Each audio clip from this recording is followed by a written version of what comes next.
Williston DRB meeting of April 26, 2022. My name is Pete Kelly. I'm the chair of the DRB.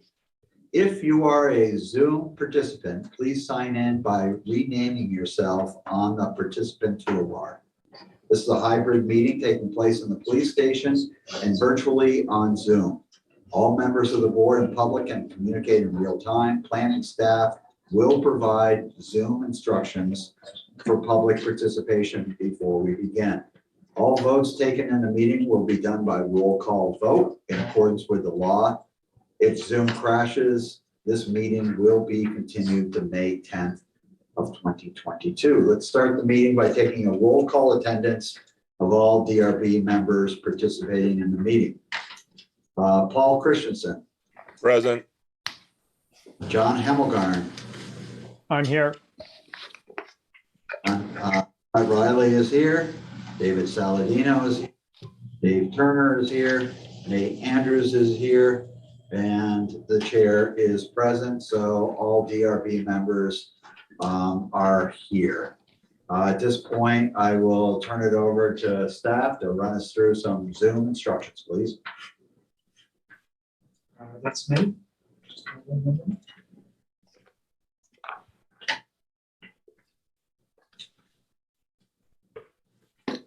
Good evening, everyone, and welcome.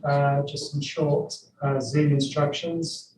This is the first hybrid meeting back since January. So for those of you on Zoom, please take a moment just to make sure you're named accurately. You can do this by clicking the participants button in the lower along the toolbar. This will open up a window on the right hand side. You can then hover over your name and that will allow you to rename yourself.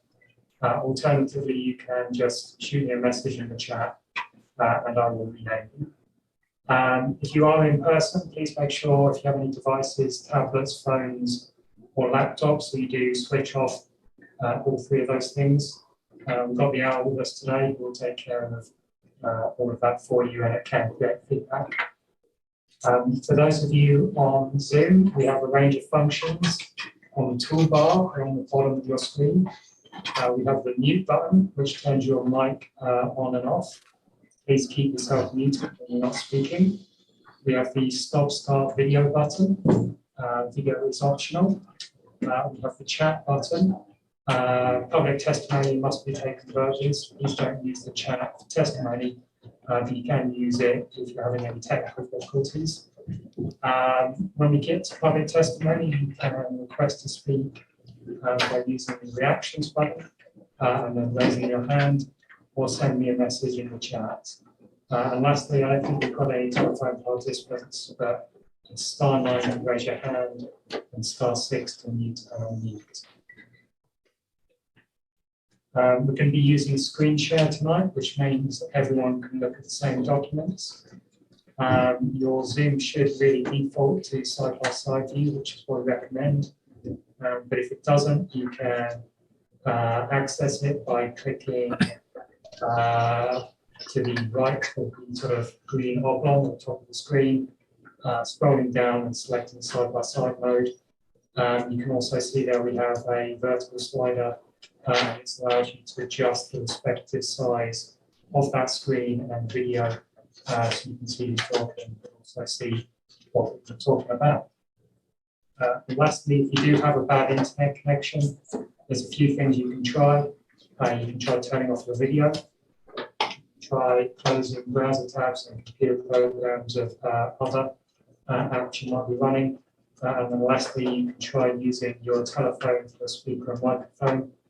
You do this by clicking the little up arrow next to the mute unmute button, clicking leave audio, and then dialing back into the meeting. That's it. Okay, thank you, Simon.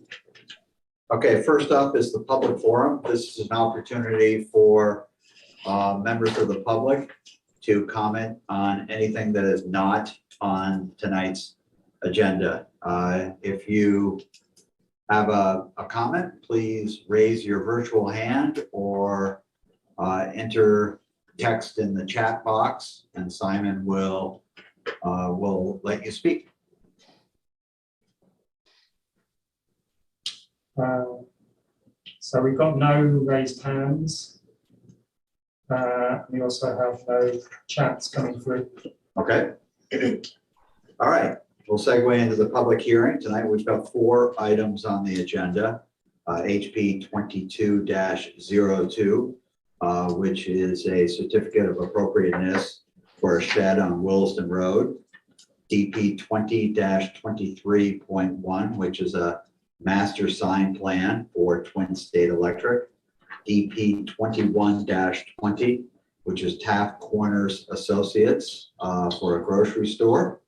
And then continued from April 12th, we've got DP 20-18, Ethan Allen Homes, which is the redevelopment of the Catamount Golf Club. So first up is HP 22-02, certificate of appropriateness to construct a shed at 7786 Williston Road. Who is here representing the applicant? That would be me. I'm Sean Spencer Mitchell. Hi, Sean. Could you state your address for the record, please? Yep, 7786 Williston Road, Williston, Vermont, 05495. Great, thank you, Sean, and welcome. Staff, what's next?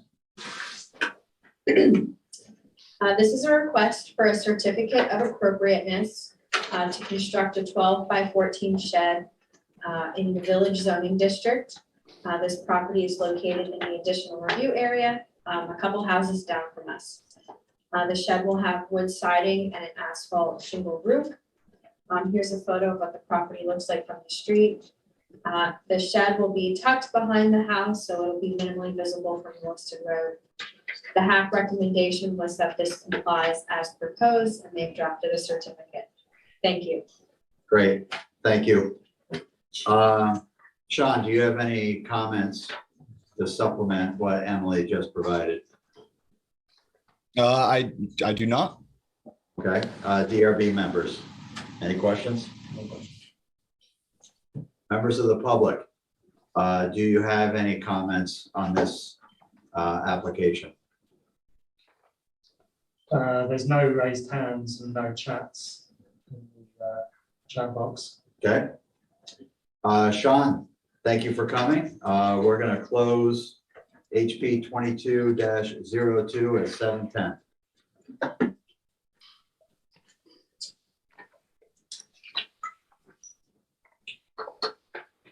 Okay, next up is DP 20-23.1. It's a master sign plan for Lot 8 and the Robert subdivision. Who is in attendance representing the applicant? It's Brandon Murphy with CED Real Estate. Welcome. Your address, please, for the record.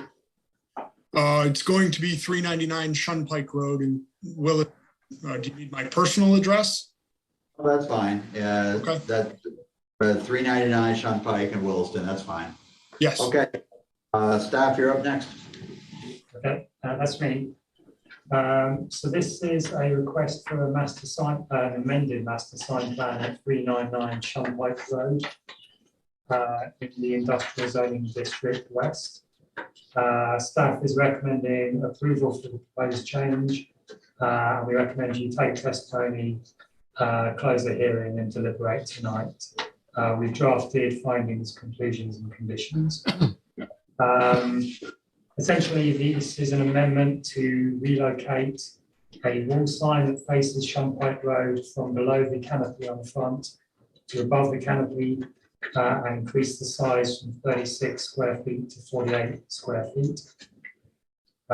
We didn't have any public comments and there were no comments from the fire department. The total sign area increases to 244 square feet. But this remains below the 8% maximum signage allowed on the property. As such, we are recommending approval because the sign's larger than 24 square feet. It does need the DRB to make specific findings to allow the signs. We've drafted those for you in findings of fact.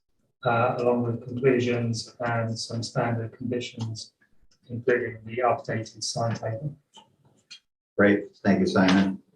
Brandon, have you read the proposed conditions of approval and are you in agreement with them? Yes, I have, and yes, I am. Okay, thank you. DRB members, any questions? So there is also an addition of a canopy too, in addition to the sign change, right? Is that right? The canopy is already there. It's just the signs going from below the canopy to above the canopy. Got it.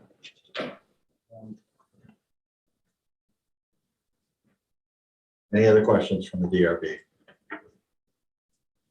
Any questions from the public? Raise your virtual hand, please. There's no raised hands and no chat request to speak.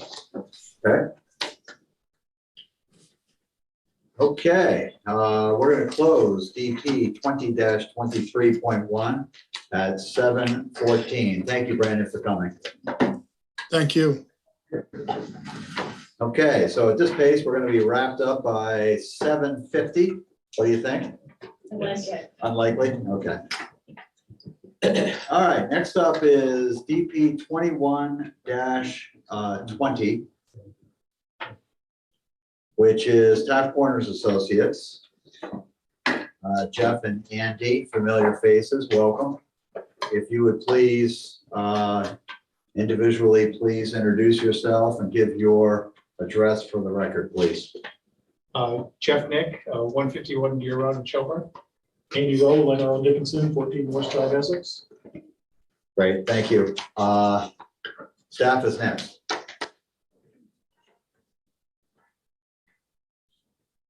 All right. So this is a request for a discretionary permit to construct the first phase of a mixed-use development with the 19,500 square foot single-story grocery store, a surface parking lot, extension of Wright Avenue, and related appurtenances. The second phase will be permitted in the future and include a 3-story multifamily building, urban park with public art, additional surface parking, and a segment of Trader Lane. A portion of the property is developed with Northfield Savings Bank to remain, and the rest of the land is vacant. The property is 3.3 acres, located in the Taft Corners zoning district, where the Historic and Architectural Advisory Committee, the HAC, reviewed this application. Staff is recommending that the DRB take testimony and close the hearing, deliberate, and approve, but only if the DRB focuses on a few items in bold. And the DRB may choose to continue if more information is requested from legal counsel about phasing or from the Public Works Department about street trees. The staff report is lengthy and there's a lot of special conditions that are added. Most of them are fairly minor in nature. I just want to call out that it is a different staff report. This property has a lengthy history. Some may remember Skateland in the 1970s. It's evolved since then with subdivision, the construction of Northfield Savings Bank, and this project began with pre-application in January 2022.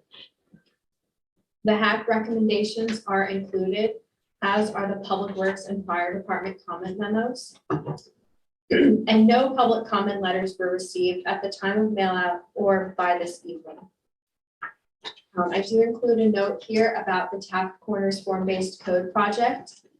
This application, phase 1, is vested in the current bylaws and will be reviewed under them because the public hearing has not been warned with the select board. We're anticipating an informational session with the select board in May, but this project precedes that, so it is vested. However, phase 2 may be subject to some elements of the code, both the design requirements and permitting process. At pre-application, the DRB requested a legal opinion about the vesting and phasing as it relates to the 5 of 9 criteria. We requested that opinion in January and received it on February 4th. The opinion is about providing the elements cumulatively over a single development proposal. The one-story grocery store building on its own does not fulfill the 5 of 9 criteria. 4 of the 5 required design elements are proposed in phase 2. Multiple uses, multiple stories, urban park, public art. And the 5th element, wide sidewalks, is provided in both phases. Essentially what legal counsel has told us is that this can be handled with specific conditions, both that are shown on the final plan set and the plat, and that statement be reviewed by legal counsel, as well as showing in the application how the specific design elements would satisfy these requirements, which they've done. They sketched in where the future phase 2 would go, that the site can accommodate all 5 of 9 elements at the completion of the single development proposal. What follows is a lengthy summary of the pre-application recommendations and how the applicant has responded to these recommendations. If the DRB has any questions, we can go over those during the discussion. For the Taft Corners zoning district, supermarket, grocery store, as well as residential are allowed uses. It's anticipated to comply with the dimensional standards, building height. Phase 2 is anticipated to comply with the Adirondack view standard. In terms of development pattern and 5 of 9, the HAC provided some specific recommendations. At pre-application, the DRB asked for a larger courtyard or plaza near the entrance, which they've provided by shifting the shopping cart area to the north and widening the entryway plaza. And what follows is a summary of the 5 of 9 elements that they're providing and how they are being proposed on the site plan. In particular, I'll note that the park is approximately 3,400 square feet. It'll be located at the corner of Wright Ave and Trader Lane. And it'll be integrated into the side of the building with the public art, which is approximately 480 square feet mural. In terms of vested rights, this is just a note for phase 2 that the future building might be vested in its footprint and site layout. However, because there's no architectural detail, because it has not completed growth management review for the residential component, certain elements cannot be vested in the current bylaw and might be subject to the new form-based code, depending on when phase 2 is permitted and when form-based code is official. Can I just ask a quick question on that? Does this application get them in the queue for growth management? Is this? Yes, so in January, the DRB did authorize that residential building to go forward to growth management. Enforcement and guarantees. This is requesting legal review at final plans, both of the phasing statement that is shown on the plat and plans, as well as some clarity on required private improvements.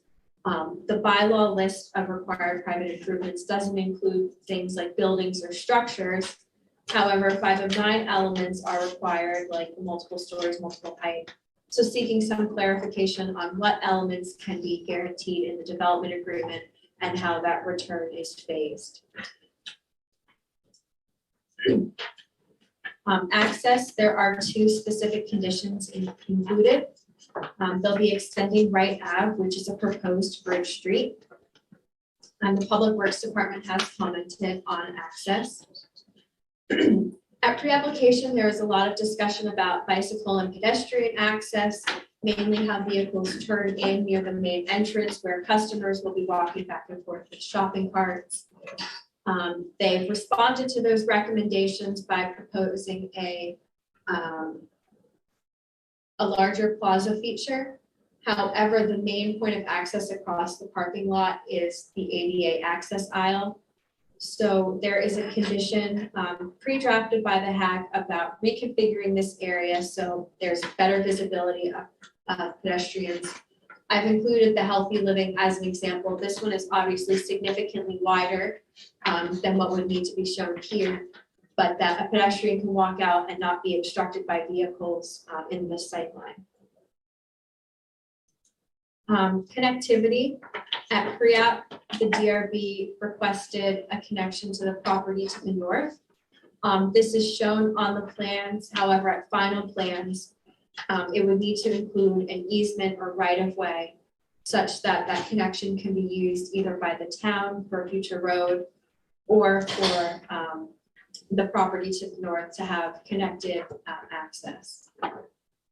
And a traffic study was provided and determines that this project would not create undue levels of congestion, taking into consideration how Wright Ave connects down Merchants Road to Marshall Ave.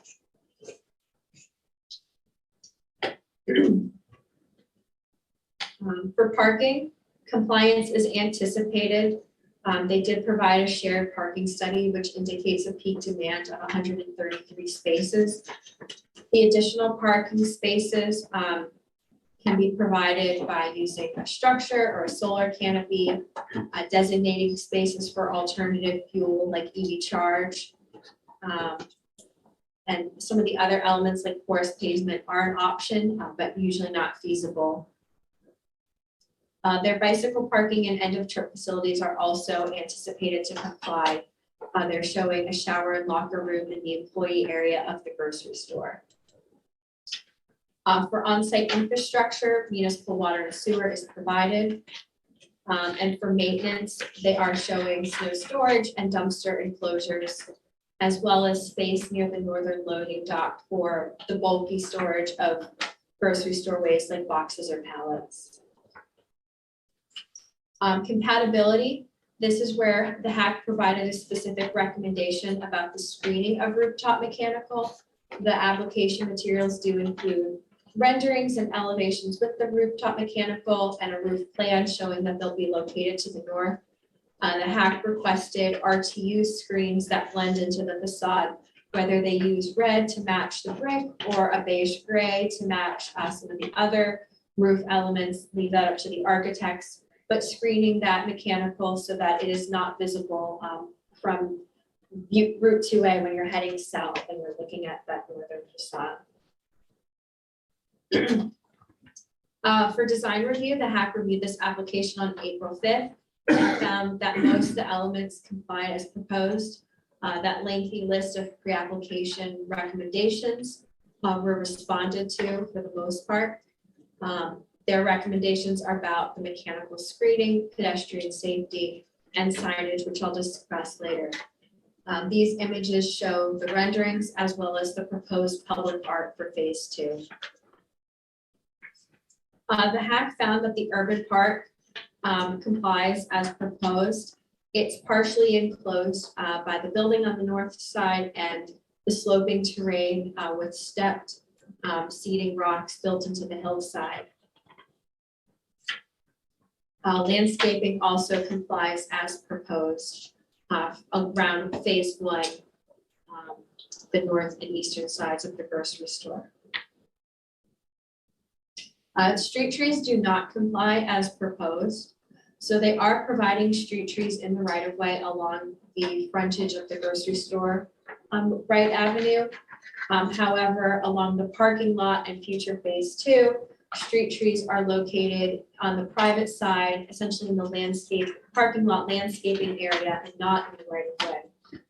The only exception that the bylaw allows is for terrain, utilities, or physical constraints. However, this is a relatively flat site that hasn't been developed. We didn't see any comment memo from Public Works about the street trees, so we asked for clarification. And Public Works says they would just as soon not have trees in the right of way and felt that the plans provided served the purpose. So the DRB should decide if additional information is needed from Public Works or if this is sufficient advice to permit the exception. I've excerpted the street specification with the street trees highlighted, their proposed cross-section, as well as the highlighted text about street trees, both in our bylaw and the Public Works specifications. Outdoor lighting complies as proposed.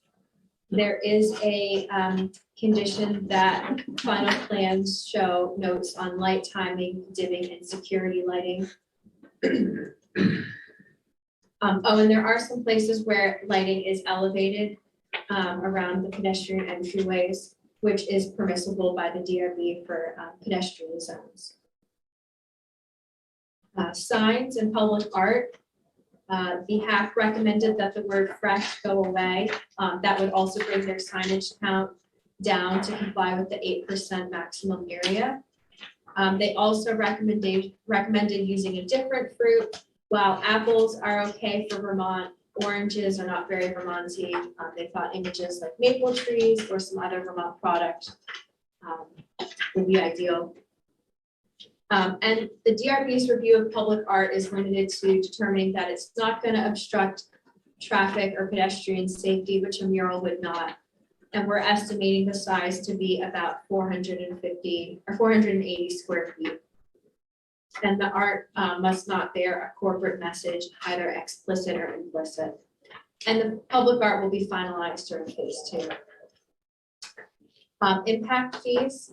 At final plans, the development agreement will need to include updated language that the contribution, the cost of building Wright Avenue will be credited against the transportation impact fee liability.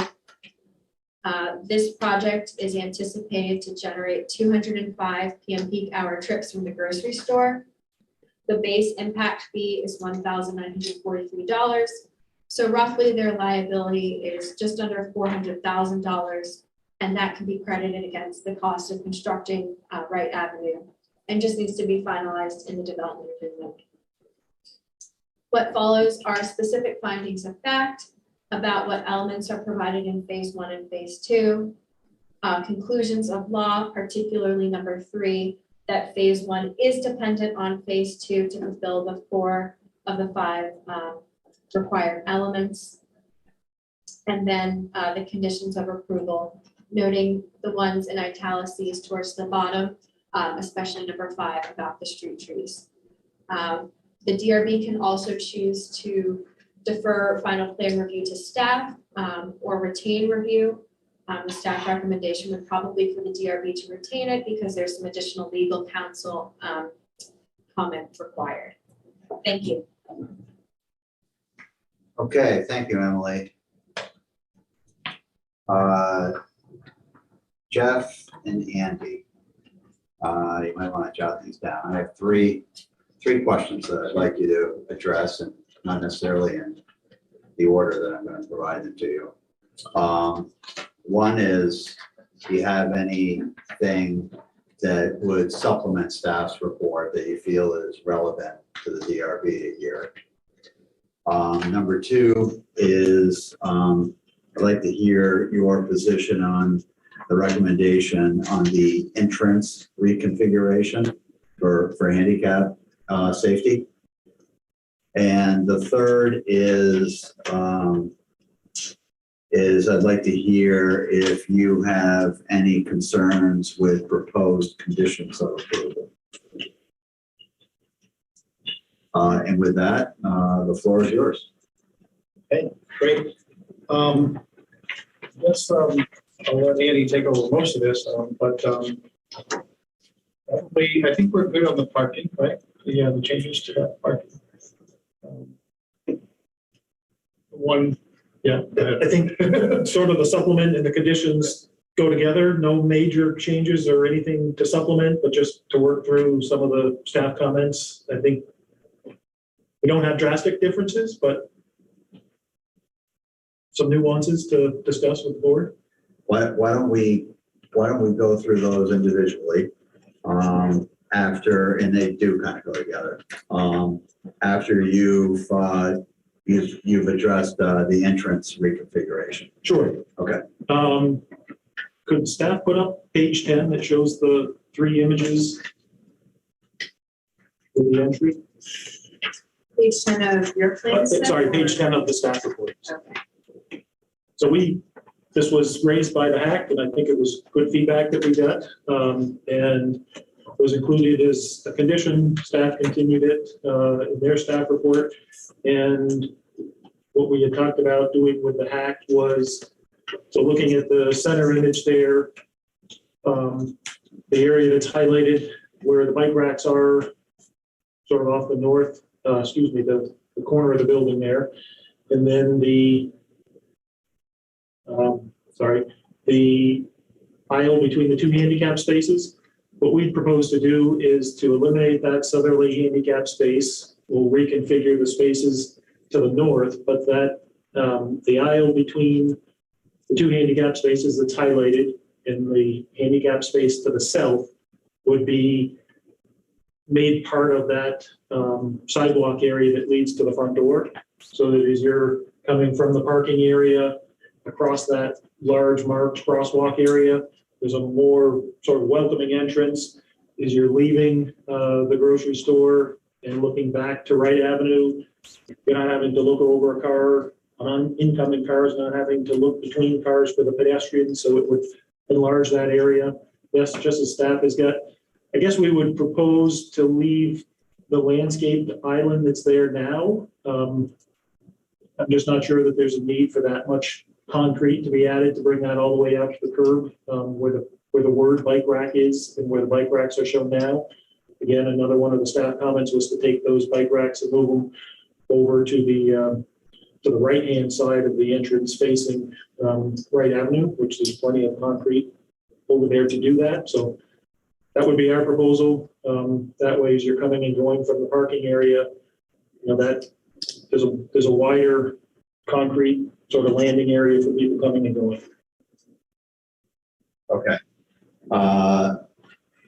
So what's on the other side of that crosswalk in the reconfigured crosswalk? It still just dumps into the aisle or Correct. I don't know if that meets MUTCD. I think you need a pedestrian facility on the other side of the crosswalk.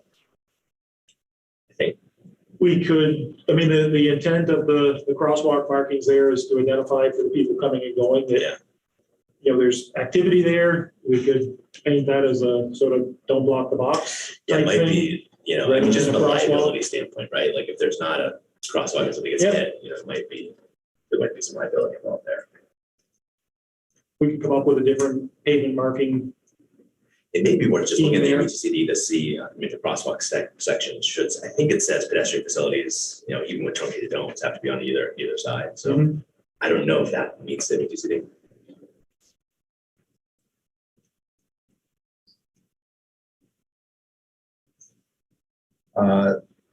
Staff, your thoughts and comments on what Andy has proposed for a change. Yeah, that sounds about right. And that's what we talked about with the hack. It didn't need to be a major reconfiguration. Okay. DRB members, comments on this topic, please.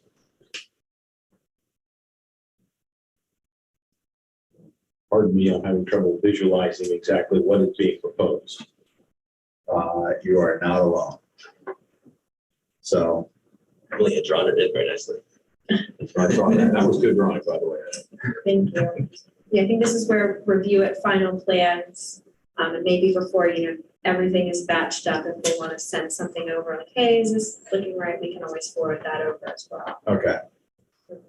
I think we're probably at that stage where we're probably not going to get a whole lot of additional fidelity tonight. But it does need to be, that's an important intersection for safety purposes.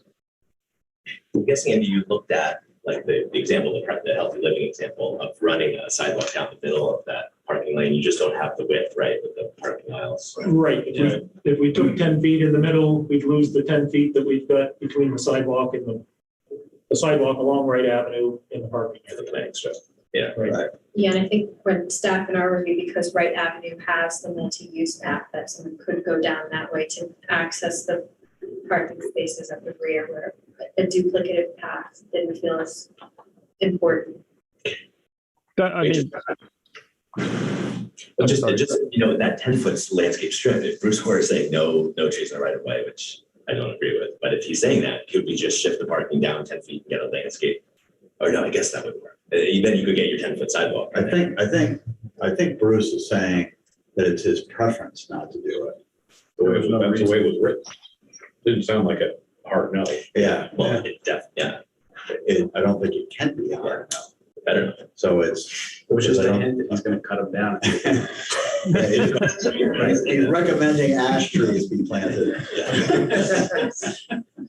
Well, not to jump around on topics, but we did ask that question specifically of Public Works in mid-February, so that we at least got off on the right foot with Public Works without having the trees either in the right of ways or outside the right of way. In this case, because the buildings aren't tight to the edge of the right of way, there's the opportunity to locate them outside the right of way. Along Merchants Row, you've got both. I think there's a couple of trees and tree grates down where Hannaford is directly adjacent to the sidewalk, and potentially on the other side, but as you come back where CVS and the back of the health center are located, the sidewalk goes right to the edge of the right of way, and if there's street trees at all, they're outside of the right of way. I'm not so sure that there are street trees. So there is, based on your review of your design and the sizing, square footage available, there's no way to get a path down the center. I know it's more concrete. I know it eats up space. So if we were to split the Because two parking areas. you're gonna get people walk in straight lines, right? They're not gonna walk out the door and they'll go left and then go right and keep on going and then circle back around and get to the back end of the parking lot. They're gonna walk through the Walk down parking the lot. aisle. They're gonna do that. And plus you have an apartment building at the back end where you're gonna draw people in from that, come in the other direction. I hope, right? I mean, that's kind of the idea. But I think there's a sidewalk connection from the multifamily building out to the sidewalk along Wright Avenue. So I think the people from the multifamily building are likely to use that sidewalk along Wright Avenue to get to the door. People obviously that are parking in the parking lot are gonna come up the aisle. Right. I think most people, when they come out of a supermarket, you go right to the back of your car, you're gonna load your groceries, so you're probably just gonna You're gonna beeline right to to it. the beeline to the back of the Agreed. car. Agreed. Yeah. I mean, that's the way it works in every other parking lot. So then the third one, the most northerly crosswalk, would that go away? Because you would still, in that case, you would have people walking through, between parked handicap cars potentially coming out. Oh, no, I guess that's not handicap. That's just, well, but you still could have cars on the other side though, right? Correct. Right. So when I had looked at this, that would get wider. I mean, but you would still have the cars on either side of the walkway there. Seems like just keep the middle one and get rid of it, because people are gonna come out the door, they probably won't walk all the way up there anyway to cross over. They'll probably go straight down across that one. Yeah, it's just going a straight line. Yeah, maybe get rid of the northern one. I don't know. David, this is John. If you keep going tonight, I won't have to say a word because you keep saying everything I'm thinking. Sorry, I yield the floor to you, John. Sorry. No, go. You're doing great. I just want to let you guys know I am here and listening. That was my last question. One other comment I'd like to make is that cross easement to the north that's shown. I guess there's some question about having that as a firm right of way or having us build it to the property line.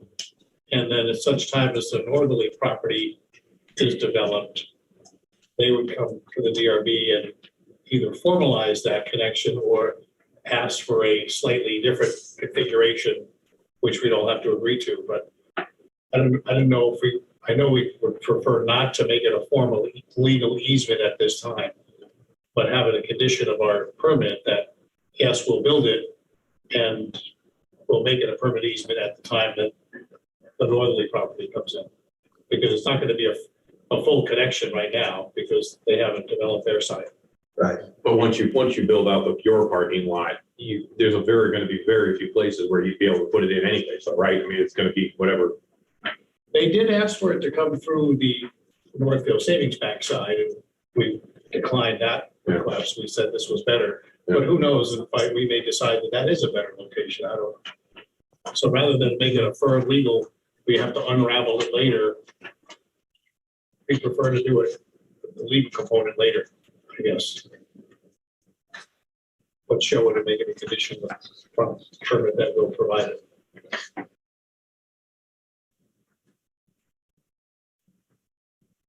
And your comment was to shift that little driveway to the west, right?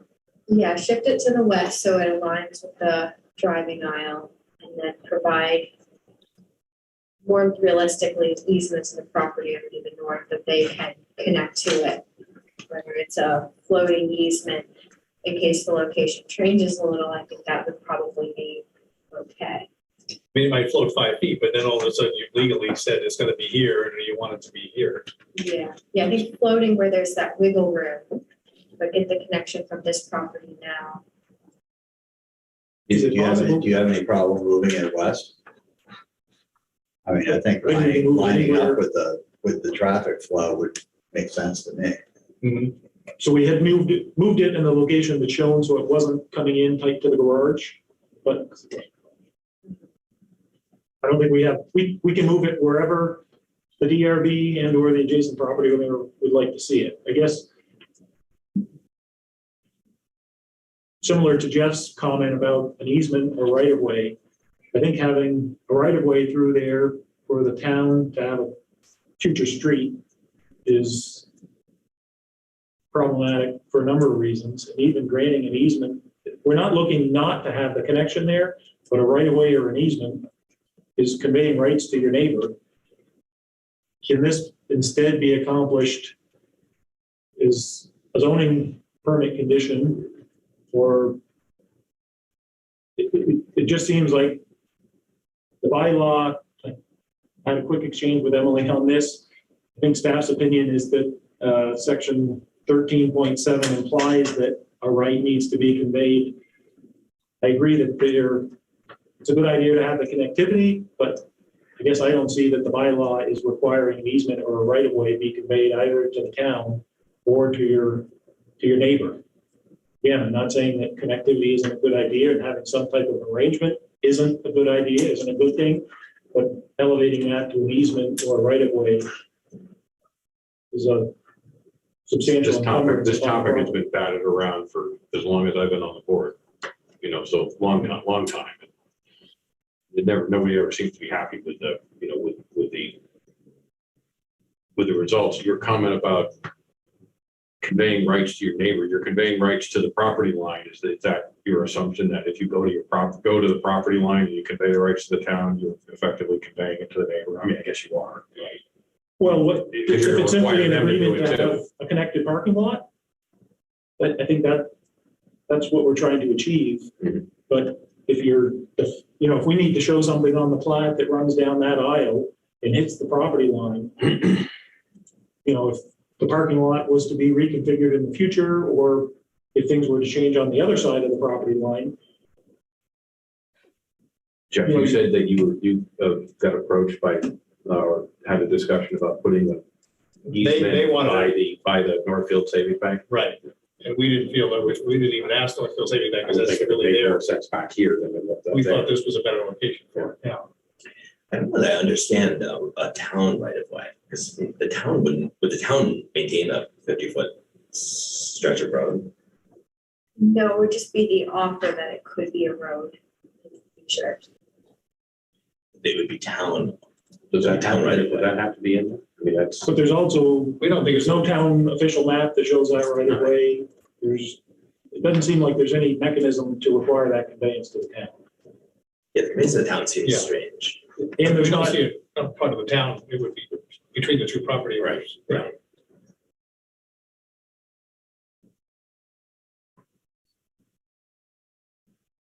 What comment does staff have in terms of the regulations, language in the regulations that speak to this topic?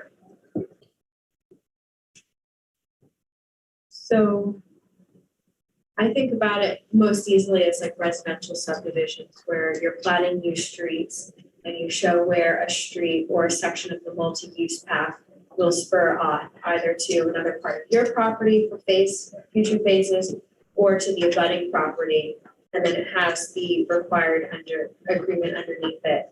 I think they're probably correct that asking for, 64 feet of right of way with an irrevocable offer to the town is a big ask.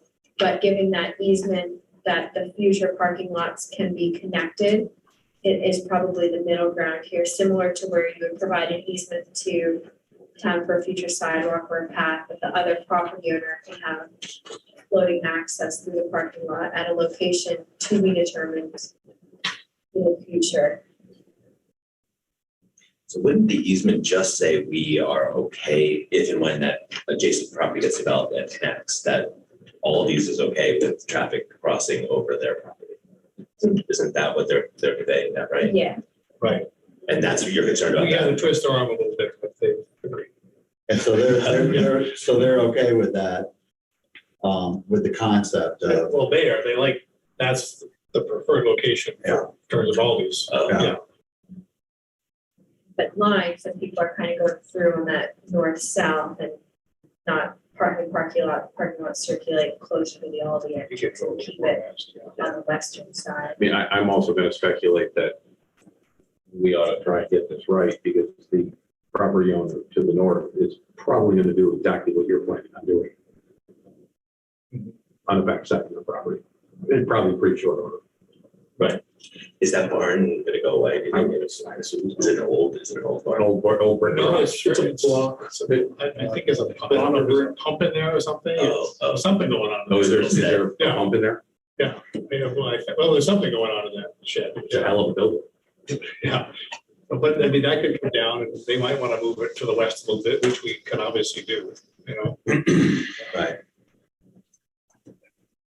Yeah, you definitely want it on the west, skewed on the west side of the property, because you don't want to be putting traffic in the front of a grocery store, which we were just talking about. Right. Managing the traffic in front of the grocery store. Why would we put more traffic there? Right. So, I mean, that's going to be such a, I mean, you would think that they've got frontage and access to both Route 2A and to Trader Lane, right, that this will be a minimally used, you would think. right. You know, this- So I would agree that you don't want that further east because you don't want to promote cross traffic from one parking lot to another across the front of the grocery store. Do you think is that garage building likely to stay? I couldn't quite hear. You're saying there's some utility in that? I'm just guessing at that. I thought there was at one point, but I mean, it could very well go away at some point in time. I guess, you know, I don't mind cutting across parking lots, but in some ways I like it better where it is than if it lined up. Only in that is a traffic calming kind of device that, you know, that you don't have a straight run there that people could take a long run at, and, you know, they're trying to beat the light or something. Who knows what they're trying to do when they're driving to parking lots. But, you know, I don't have a problem with where it's at, I guess. I mean, the curb on the opposite side is pulled way back. There's plenty of sight lines and visibility there. I'm not clear on what the parking to the west of that driveway, or what that is. That's just a future driveway in connection to the residential parking lot. Correct. Right.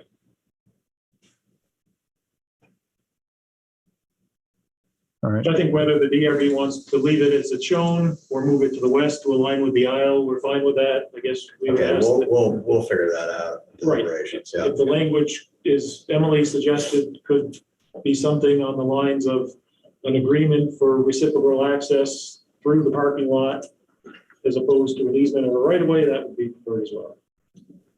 Got it. Okay. Okay, Andy, why don't you walk us through the conditions of approval, suggested edits that you made reference to.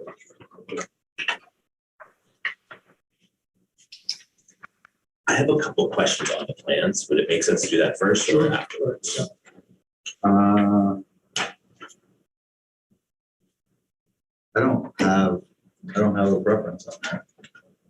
What, do you think it makes sense to go to the plans? Well, it might just relate to some of the changes we're talking about in the conditions. They're fairly minor. Let's do plans. Okay. Go ahead. Let's see. Just a question on. Can you bring the site plan up on the screen?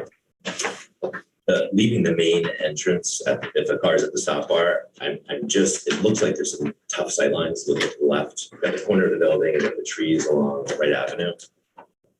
I guess I would just want to confirm that there is adequate, I don't know if that's 25 miles an hour right out, but just from that stop bar looking to your left as you're pulling out.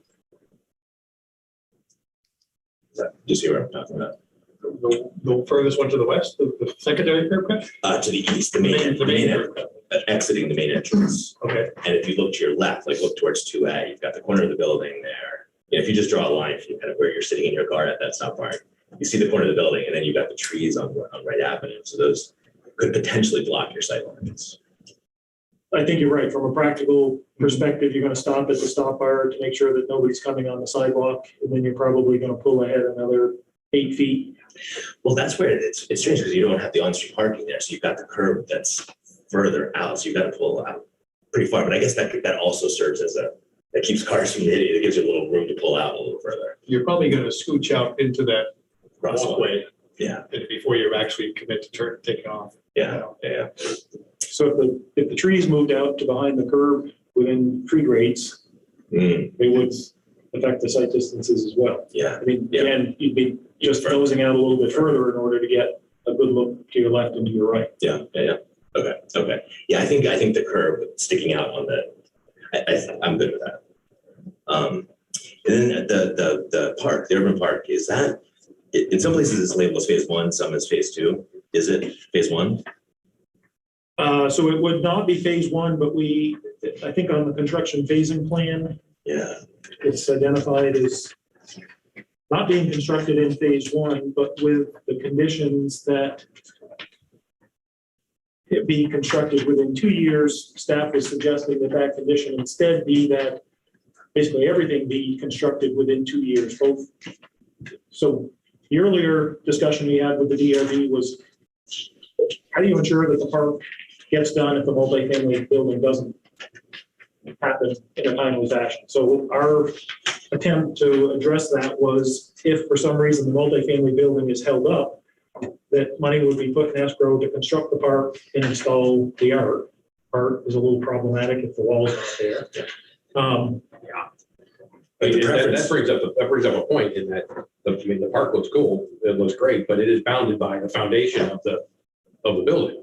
So how do you build it in 2 years if the building, can you still put it in and then not destroy it when you go in and put in the foundation for the building? Well, the intent is, Jeff Davis and Taft Associates have full intentions of moving forward with this. It's the road management, they have to wait for next time around, but, this time next year, I would think so.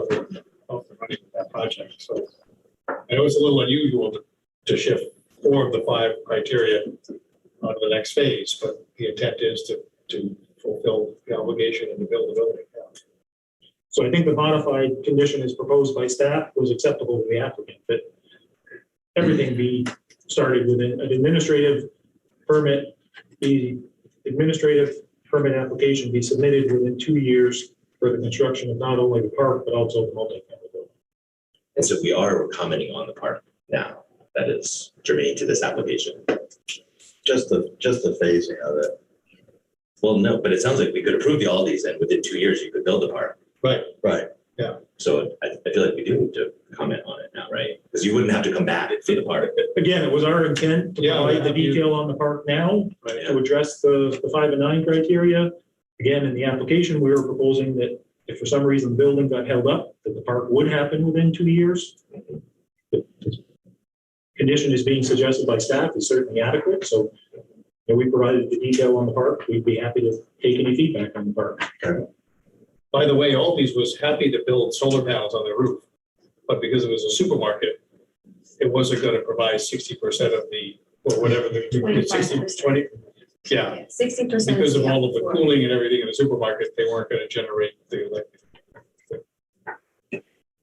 power There's they a needed. I think there's a little rewrite there that needs to be.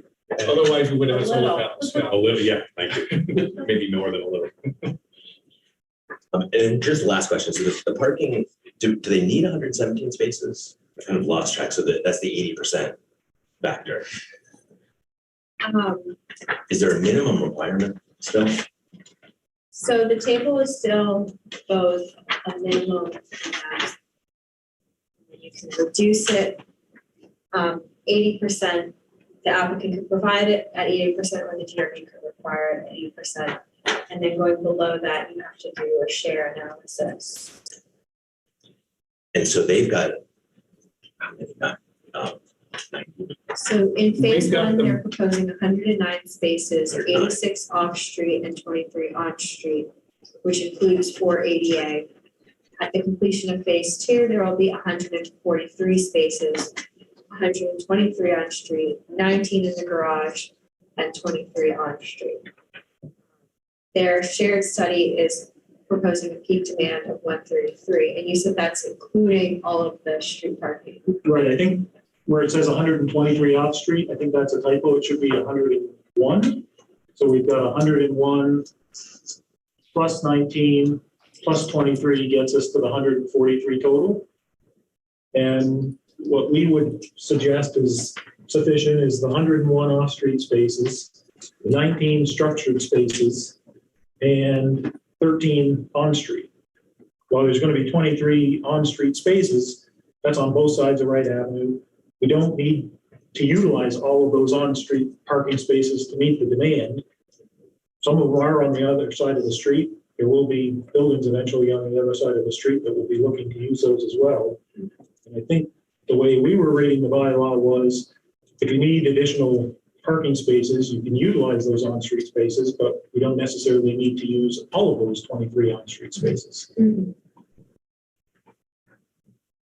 And we've asked all these to limit their parking if we've got them right at their minimum. Yeah. So then you would be building 133 on site, and those other 10 would be on the street. Well, of that 133, 13 of them would be on street. So of the 143, 23 of those are on street. The 143, that's on street, parking garage, and surface parking. Yeah. According to the shared parking analysis, the peak on the weekend is 133. So staff was suggesting that we've got 10 too many. Our take on that is we've got 10 too many because we're counting all 23 on-street parking spaces. Yeah. We don't need to count all 23 of those on-street parking spaces. You just count 13 of them, I mean, we count 13, right? Yeah, to be right where we need to be.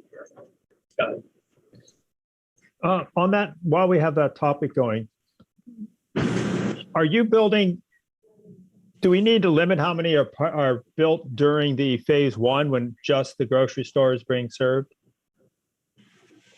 So only the ones that are shaded on the site plan are being proposed. There would be 15 surface parking spaces that would be constructed at the time the multifamily building is constructed, obviously along with the 19 garage spaces in the lower level of the multifamily building.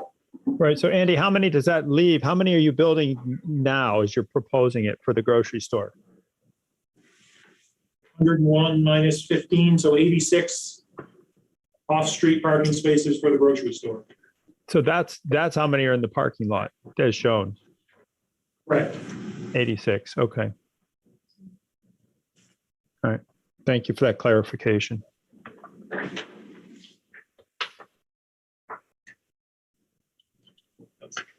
Okay. Any other questions about plans before we go into Andy's comments on the proposed conditions of approval?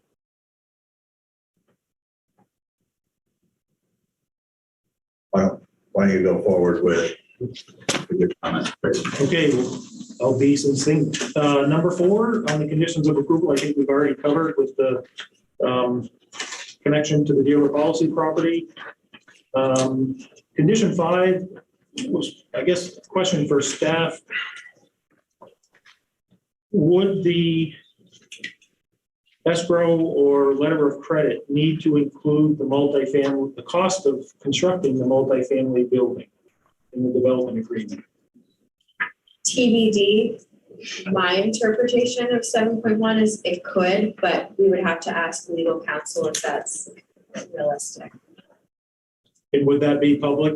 That would be a public, a private improvement. Private improvement. But even at 10%. Might be a little unrealistic of a whole thing. Yeah. Right. So the applicant's concern isn't that, there's no hesitancy in building a multifamily building. It's putting up a layer of escrow for 10% of the value of the entire multifamily building would be a big number. Mhm. And again, we're talking about just the value of the multifamily building. The other stuff that's routinely covered by the development agreement, totally fine. That's goes without saying, but it's just the value of the building itself being included. Yeah, so what 7.1 says is a required improvement is roads, public or private, including its sidewalks, streetlights, street trees, drives, parking, loading areas, paths, trails, parks, water and sewer mains, and all the pump station things, runoff, erosion control, stormwater, landscaping buffers, but it doesn't say anything about buildings, even though we're requiring multiple stories, multiple buildings. 7117 says all other improvements required by this bylaw to protect public safety or mitigate the potential impacts of development is essentially interpreting mitigate the potential impacts of the development by saying Taft Corners is supposed to be a mixed use development. The 5 of 9 are including multiple stories, multiple uses. Probably a stretch, but ask legal counsel, but things like the public art, the urban park, that could be included in the required private improvements. I think if it wasn't for growth management, we would be probably building that this year. We weren't prepared to, a month ago, we weren't ready to ask for any allocation. We just didn't have everything together yet, so. Do you think that if you get your allocation next year, you go as fast as you can on that? I would think so.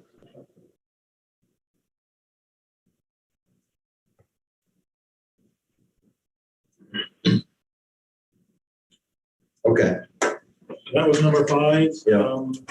Jumping ahead to number 9. So long as the DRB is good with 133 parking spaces, I don't think we have anything more to cover there.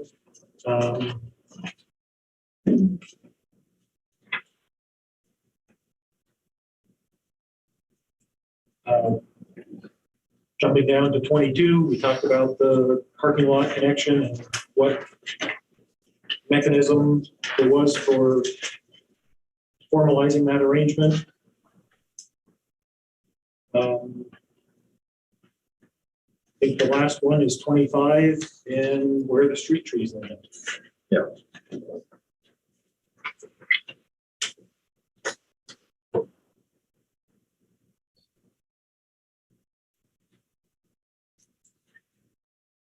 Where do you want to put the trees? I think the preference would be where they're shown now. Yeah. If the buildings were closer, if we didn't have the space between the parking area and the sidewalk. I think the David's point is to make some visibility easier leaving the parking lot. Yeah. I mean, you could certainly put the structural soil in there, the tree grates, but having them outside where you've got a larger planting strip, you're going to get a bigger tree, better growth, fewer issues. I mean, you can certainly do trees in the tree grates and the planting pits within the sidewalk. So it's not something that's impossible or can't be done. Our preference would be to have them outside the right of way, not within the sidewalk. Okay. DRB members. Questions?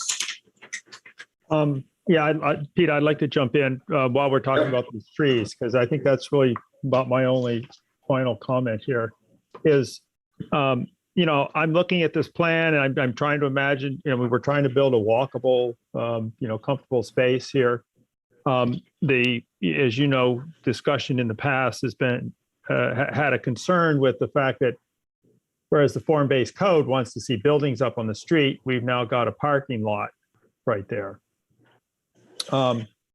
The street trees are helping to separate that, the parking lot from the drive or from the road and the sidewalk, and to screen that. And as you walk down the sidewalk here, the fact that the trees are different at the parking lot, I think is a potential positive thing there, that we could make something of it. And I'm just going to ask the applicant here whether, what is the town gaining by moving these trees back off of the road, besides is a rather mundane explanation that the sightlines are better. From an aesthetic or design standpoint or an urban fabric standpoint, how is that as the town benefiting from having those trees be different along there? And is there other landscaping that's going in that's going to enhance that experience as you walk down the sidewalk and go past a parking lot instead of a building?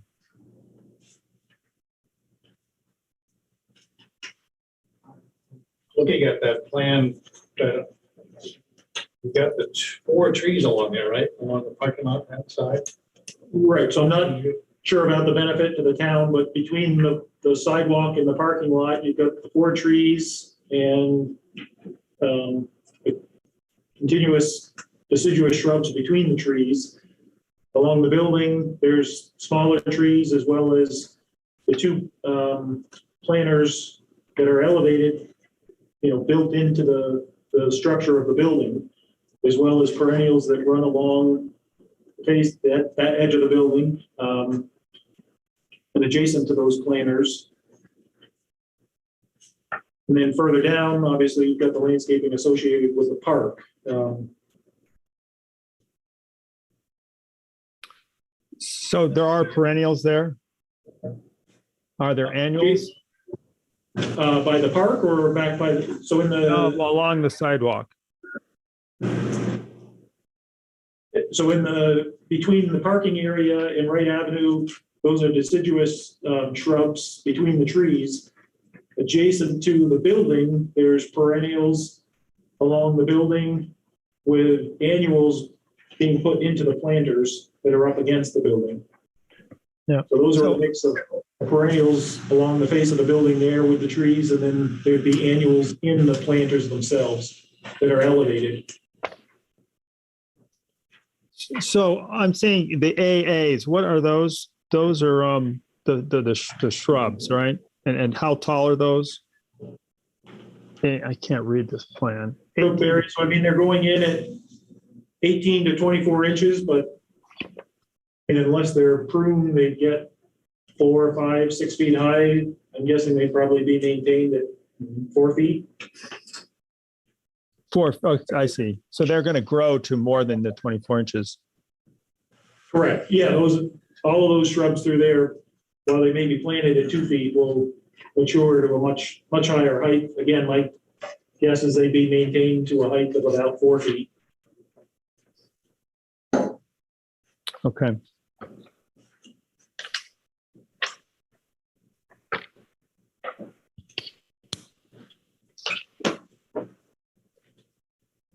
That's all the questions I had for these guys, Pete. Okay. Thank you, John. Other members of the DRB questions? Just remind me, please. Just on trees where on. No, this is anything. I did have another question. Can you slide to the left on the site plan? I'm wondering if it's worth building that far end of Wright Avenue now, because there's no real way to turn around at the end. But if it's just a dead end road, is there value in building, like maybe build the sidewalk? But well, I guess yeah. So the reason we stopped short of the intersection was we know what the Grid Street required cross section is for Grid Street now, but when form-based code takes effect, it's going to be a different cross section for Trader Lane and probably a different right of way width even. So it makes more sense just to keep going right to the end. And Dave, you were just suggesting, why build the street extension past the entrance to the parking lot, right? Or maybe just a turnaround, a temporary turnaround. Follow what he's saying, Andy? Yeah, we could certainly go, 25 feet past the curb cut there and stop. Again, the reason we took it all the way there was we wanted to make sure that we had addressed the board's concern regarding the timing of the construction of the park, and we wanted to make sure that the road went as far as the park went. Right.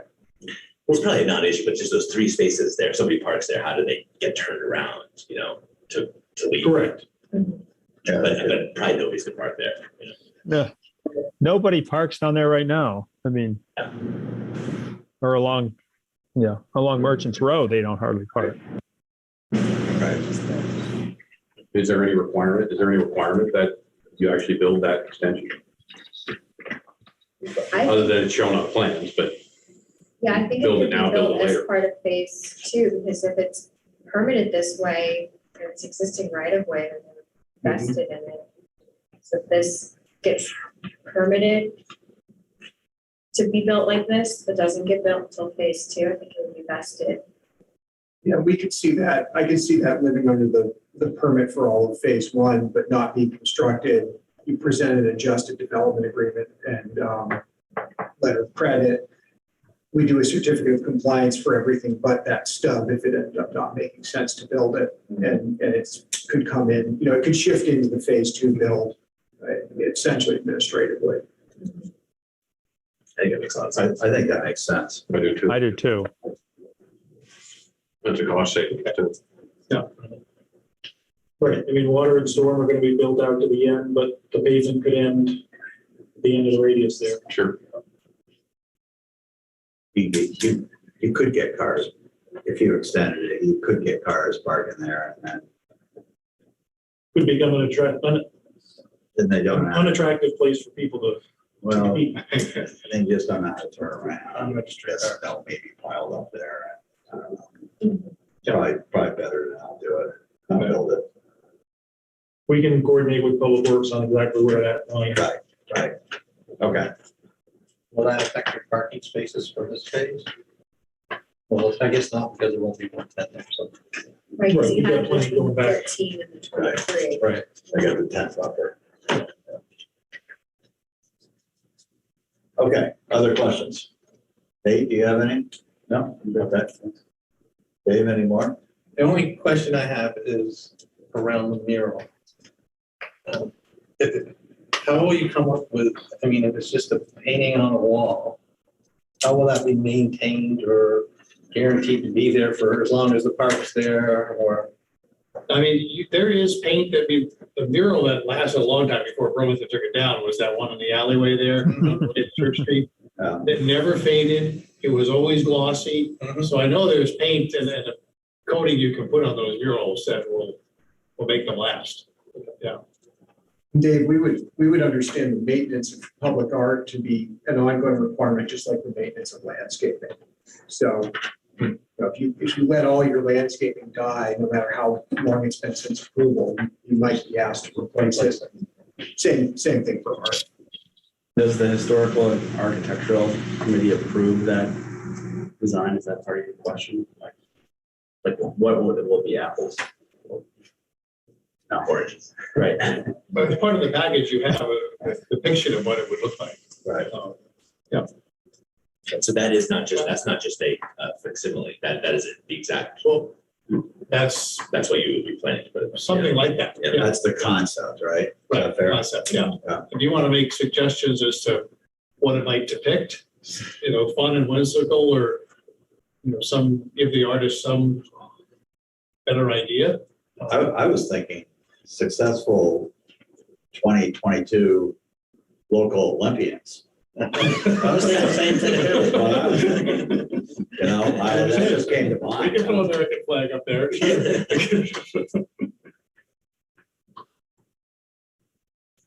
Did DRB members have comments on the public art that's proposed, the concept? I think the concept is fine. I understood that the public art would be approved as part of phase 2. When the building went in, we would see then exactly what's being proposed. I mean, if this is kind of a preliminary review for the next piece, which it isn't, we could comment on that, I guess, but I'd rather spend our time commenting on the park. We're happy to come back with the art during phase 2.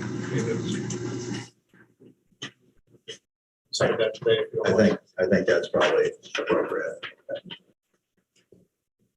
Sound good with that? Yeah, I think I have a condition, maybe it's the finding of fact, public art, a colorful mural on the side, approximately 480 square feet. So that's what is being approved. The specifics will be determined during phase 2 when they show the full specifications, and then the DRB can make findings. Does this bear a commercial message? Yes or no? So yes, this is indeed public art. That's when you have the commission figure out the artist. Okay, any other questions from the DRB? I got one comment. And this is more of a comment than anything else. Under signs of public art, I'd like to go on record to say that the hack has way overstepped their bounds, their authority, and that statement that's in there, and that's completely inappropriate. So You're speaking of the type of fruit that gets displayed. Is that what you're talking about, Pete? That's what I'm talking about. That's Scott. Yes. Right. I was thinking about proposing we let them use pineapples though and bananas. So I was thinking, John, I was thinking that's the fruit that I came up with too, because it's as far away as I can get it from here and still be in the United States. That's completely inappropriate on their part. Somebody should tell them that, or I guess I'm telling them that right now. Well, I also have a reaction to that, but I thought that it would be best served Not to say it, the light company. in deliberative session, and we can have a conversation. No, I think it needs to be out there in the open. About, well, I think there may be a statement made with our approved conditions of approval, which would make the same statement. But that's for the group to decide together. Fine, that's my opinion. Any other comments? I have one comment on the park. I want to comment that I appreciate the design and the detail that's shown on that, and that I like it. So that's just a comment. Right, thank you, John. Okay, at this point, I'm going to open it up to the public for anyone participating tonight who would like to address the board on this application. Please raise your hand or send me a message in the chat if you'd like to make a comment.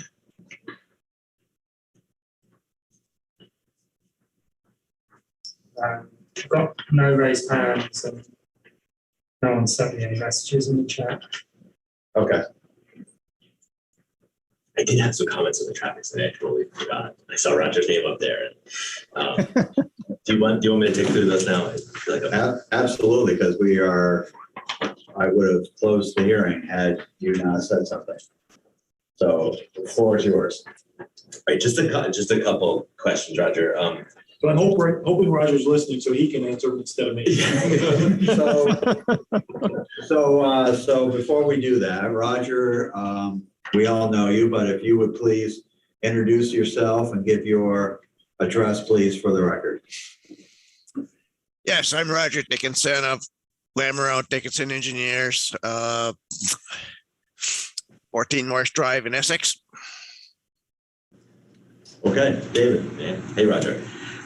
Just a question on the intersection itself. It looks like there's 79 total trips that would be going through the Taft Corners intersection. I'm just curious so it's over 75 trips. I'm curious why you didn't look at that intersection just to the north.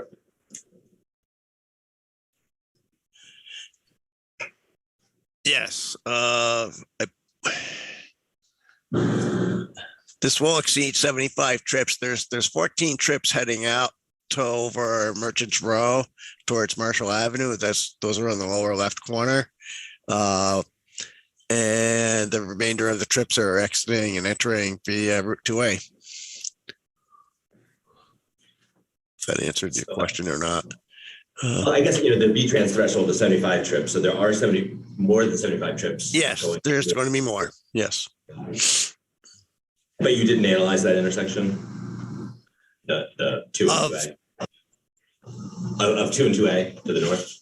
Oh, of Taft Corners? No, we did not. That looks like that it'll have 79 trips going through it. And then I guess the other question on the level of service results. I'm curious, it looked like you had pulled green time from the route, the 2A to give to the side streets. and you recognize that in the paragraph below, but I don't know if VTrans, I think VTrans prefers to have a long green time on 2A. So I don't know that you can, just optimize to get the better delight there. I think it's a moot point. I think, you're still going to do level service fee overall. Yeah. I don't think we can take any green away from 2A without consulting VTrans. That's my only comment there. Yeah, I think there's a lot of excess capacity at the Wright Avenue intersection there. So that's more. I think if this goes through Act 50, you're probably. I'm guessing Chris Cloud will comment on that. But that's more, I guess, just a heads up. That was really it. I guess the 2 and 2A intersection. We're at 79 chips. I don't feel too strongly about that. I was just curious whether that was analyzed and just not in this report.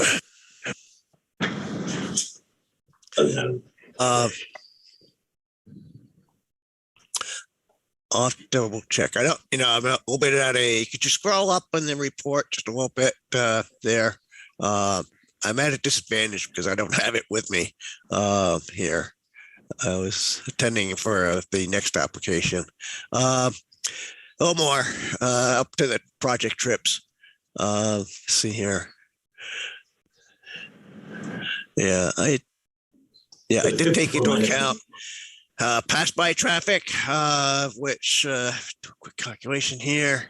So 47 minus 15, 54 plus 22 minus. That's only 64 trips going through the Taft corners, David. Oh, you know what? I didn't do the minus 15. I didn't take that negative 15, the northbound out. So you're right. Yep, that does get us to 75. Yes. Okay, that's all of it. So, Pete, can I ask one question here as well? What David's question has brought up is: are there going to be changes to the Merchants Row intersection? I know there's some very strange stop signs there already. Are those going to change? That's the I'm only not aware. I'm not aware of only- any changes on Merchants Row. That's the only intersection I know where you don't have to stop to turn left, but you do to turn right.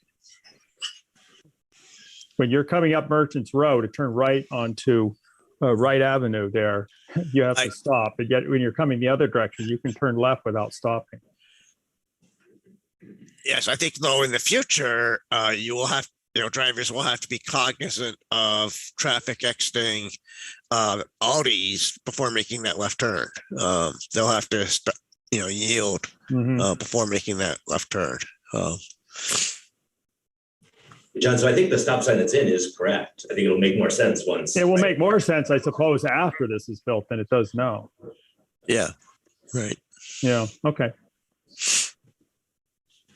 Good. Anyway, that was just a quick off the top of my head question that came up as I was listening.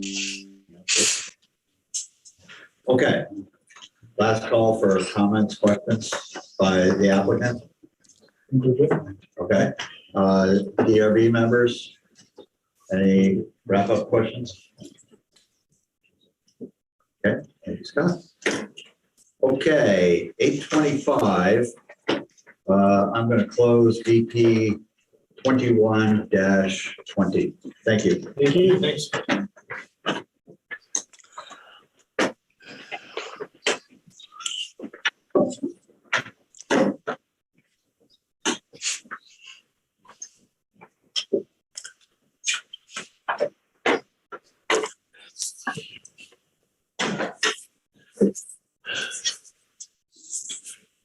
All right. Next up, we have DP 20-18, Ethan Allen Homes LLC, Summerfield Phase 1. Would the applicant please go to that table, please? Pete, while that's happening, I'm going to let everyone know that I'm going to be recusing myself on this application. I'll be turning my camera and my microphone off and either listening or not. Okay. And I'm recusing myself as a budding landowner. Yes, thank you.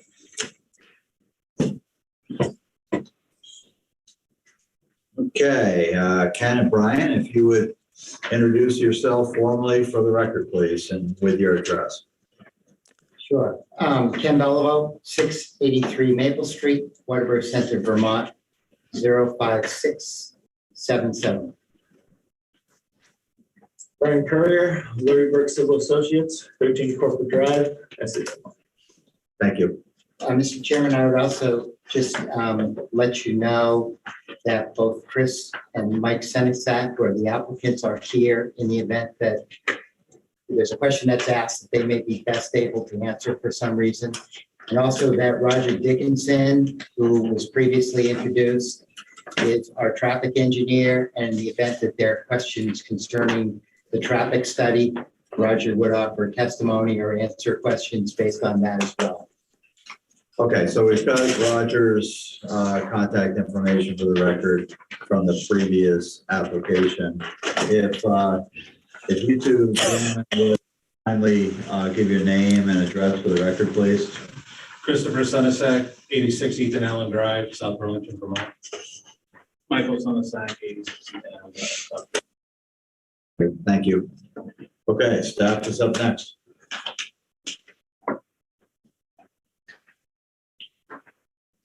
Alrighty, this is a request for discretionary permit to construct phase 1 of Summerfield residential subdivision.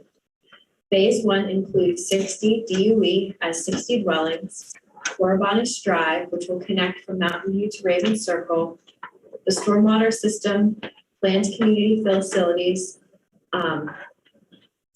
The property is developed with a golf course currently. The overall subdivision proposes 122 DUE as 138 units, including 32 one-bedroom units. And this is a reduction from what the DRB saw at pre-application and growth management. I will note that the planned community facilities are proposed in phase 2, though they are shown on the full site plan as part of the approval. This property is 30.46 acres. The current use is commercial, a golf course, and they're proposing residential. It's located in the residential zoning district where Conservation Commission review, but not design review was required. Staff is recommending that the DRB take testimony and close and approve this application with a few items to discuss below. There are several items that can be addressed in the final plans, and therefore staff has drafted a motion to retain DRB review of final plans. This is the first time the DRB is reviewing the discretionary permit for Summerfield, aka Catamount Golf. It was continued in order to complete Conservation Commission review in April. And this property has a lengthy permitting history. Going back into the 80s and 90s when it used to be contiguous with the lands that are now Coyote Run. Coyote Lane, Raven Circle, and various parcels on Mountain View. But more recently, it began with pre-application review 2019, 2020, receiving growth management in both 2021 and 2022 cycles. Conservation Commission recommendations are included, as well as Public Works and Fire. For the fire comments, a note that the DRB can adopt them, but they can only be enforced to the extent of the statutory authority of zoning. The Public Works specifications and bylaws are ordinances, but the fire department plan review document is a select board policy. 2 comment letters were received at the time of mail out, and a 3rd letter was also received and included in your packet. Some of these comments are beyond the DRB's jurisdiction, and we provide some context here. There is a gas pipeline located within the state served right of way. We've also emailed the DRB and uploaded to the website the plans for where the gas pipeline is in the right of way. And it's about 175 feet from the property line. And then there's the additional 50-foot buffer on this parcel. So the gas pipeline is a good distance from this property. Construction traffic. This is something that the DRB cannot regulate. It's not in the zoning bylaws. However, it might be something that the Act 250 permit takes into consideration. The applicant has told me that their plans are to conduct most of the construction from Mountain View Road. A little bit of work will happen at Raven Circle for the water sewer connections, but the majority of the construction traffic will come off of Mountain View Road until the time that they need to connect it through when they go over 40 units. And lastly, that the DRB cannot predicate approval of this application on improvements to Mountain View Road besides elements that are called for in the traffic study. And I linked to some documents about feasibility studies about Mountain View Road and the select board's traffic calming policy. But why is that? I don't understand. That seemed, I don't follow that bullet. It was brought up in the comment letters that we received. Yeah, there were comment letters about how Mountain View Road doesn't have any multi-use path or sidewalks or bike lanes. Oh, so this is in response to that. So this is in response to that, yeah. The select board did a feasibility study and determined that widening the road for on-street bike lanes was the preferred alternative. On the draft official map that's going to the select board, we are also identifying a desire for a future multi-use path. So for this property along the frontage, they're giving that easement, but we can't require it for the entirety of Mountain View Road. What follows is a list of the pre-application recommendations and how the applicant has responded to them. At pre-app, there was a recommendation to work with Public Works on a street section that achieves the goals of reduced impervious surface and traffic calming. This in response to the Public Works specification where there can be some flexibility for a project that proposes affordable units. However, there were meetings with Public Works and ultimately the plans provided do not deviate from the Public Works specifications as requested by DPW.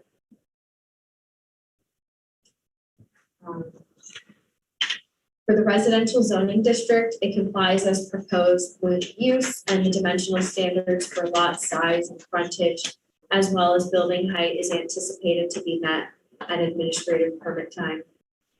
For open space development, there is a recommendation included also from the Conservation Commission that the boundaries of lot 14 be designed to align with the wetland buffer. Basically to keep private property out of wetland buffer where people would like to mow but aren't supposed to do mowing. And there are elements that are desired in open space like core habitat, wildlife travel corridors, rare or threatened species, unique natural communities, etc. However, this property is currently developed as a golf course, so there's very limited opportunity for open space on here. Most of the golf course ponds are not formal wetlands and therefore can be filled in and developed. For pedestrian-friendly development, this complies as proposed. The building entrances face the street. There's sidewalks on both sides of the street or a multi-use path. And the neighborhood does include a focal point, which is a park, a community building, pool, playground, and gardens. Furthermore, no cul-de-sacs or dead ends are proposed.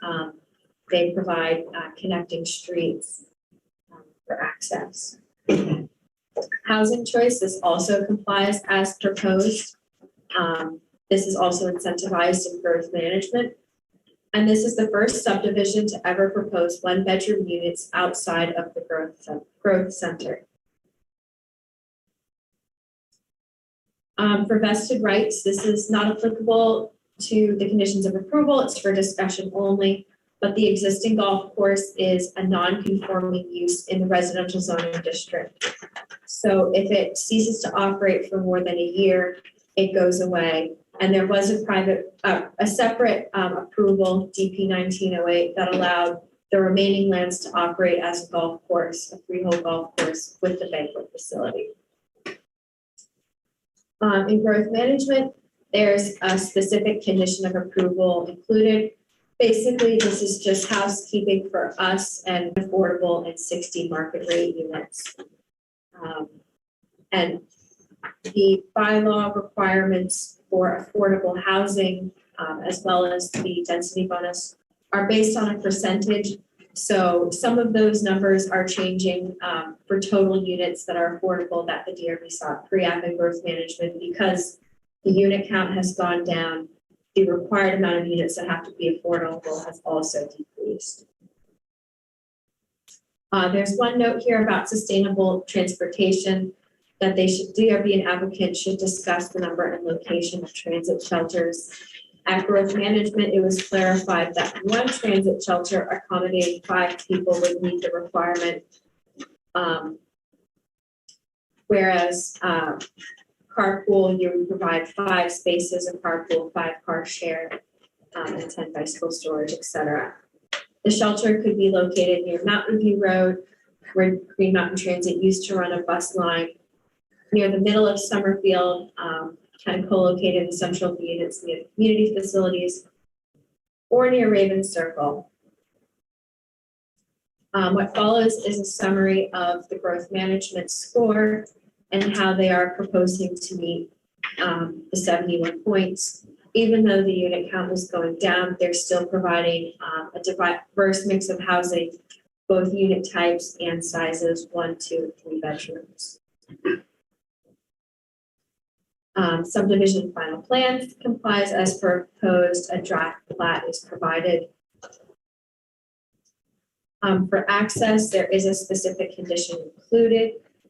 Final plans must include the street and driveway parking lot connecting Corobonis Drive facility to phase 1. This was subsequently clarified that the community building will be built during some of the later phases. So this segment of road and parking lot that's highlighted doesn't need to be included in phase 1. Pedestrian access complies as proposed. There is a specific discussion point related to the multi-use path spur connection. At pre-app, the DRB requested that there be a multi-use path going towards the CERC right-of-way if there were ever to be a connection made over to Brennan Woods or a linear park in the CERC right-of-way, that this property would have access. It's being provided, I'll zoom in on this image, more to the north, where the most direct connection would kind of go through 2 people's side yards, which doesn't make feasible sense.